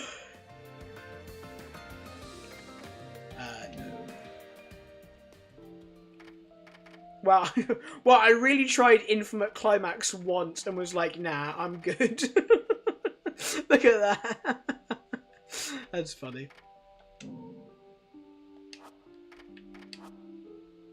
Congratulations. You played the game again. Oh dear. Yeah, out for now, thanks chat. No problem. I'm also going to finish there. Because I've got a bit of a headache and... Oh, we finished the game. Unless... Belatra? No, I'm going to finish stream. I'm joking. I'm going to finish stream. Actually, what would be really funny is, like, so, like, everyone knows, like, on YouTube that when you hover over a video, it will, like, show, like, a few, like, little seconds of, like, the video. It'll be really fun. I'm only going to have this up. I'm not playing this. it'll be really funny if I have this up and if someone like hovers over the video and it's like Blatro, but the thumbnail has been. Anyway, also just want to listen to this music. It's peak. It's so peak. Anyway, thank you guys so much for watching as always. Dear me, that light is bright today. I don't know why. It feels really bright. But either way, thank you guys so much for watching. I'm sorry I haven't streamed as much as I'd like to, just because of uni work and stuff. Hopefully I'll just stream some more in the new year. I'll have to see how it goes with uni and everything again. So, but yeah. I hope you all have, genuinely, I hope you all have a wonderful Christmas. I'm looking forward to my Christmas break, so I really hope you guys have a really nice Christmas as well. If you don't celebrate or Christmas isn't a big thing for you, have a lovely holiday period time, whatever, regardless. I hope you have a genuinely lovely time over Christmas, over the holidays, over the winter holidays. Thank you guys so much for watching, and I will see you. I'll see you all next year. Bye bye.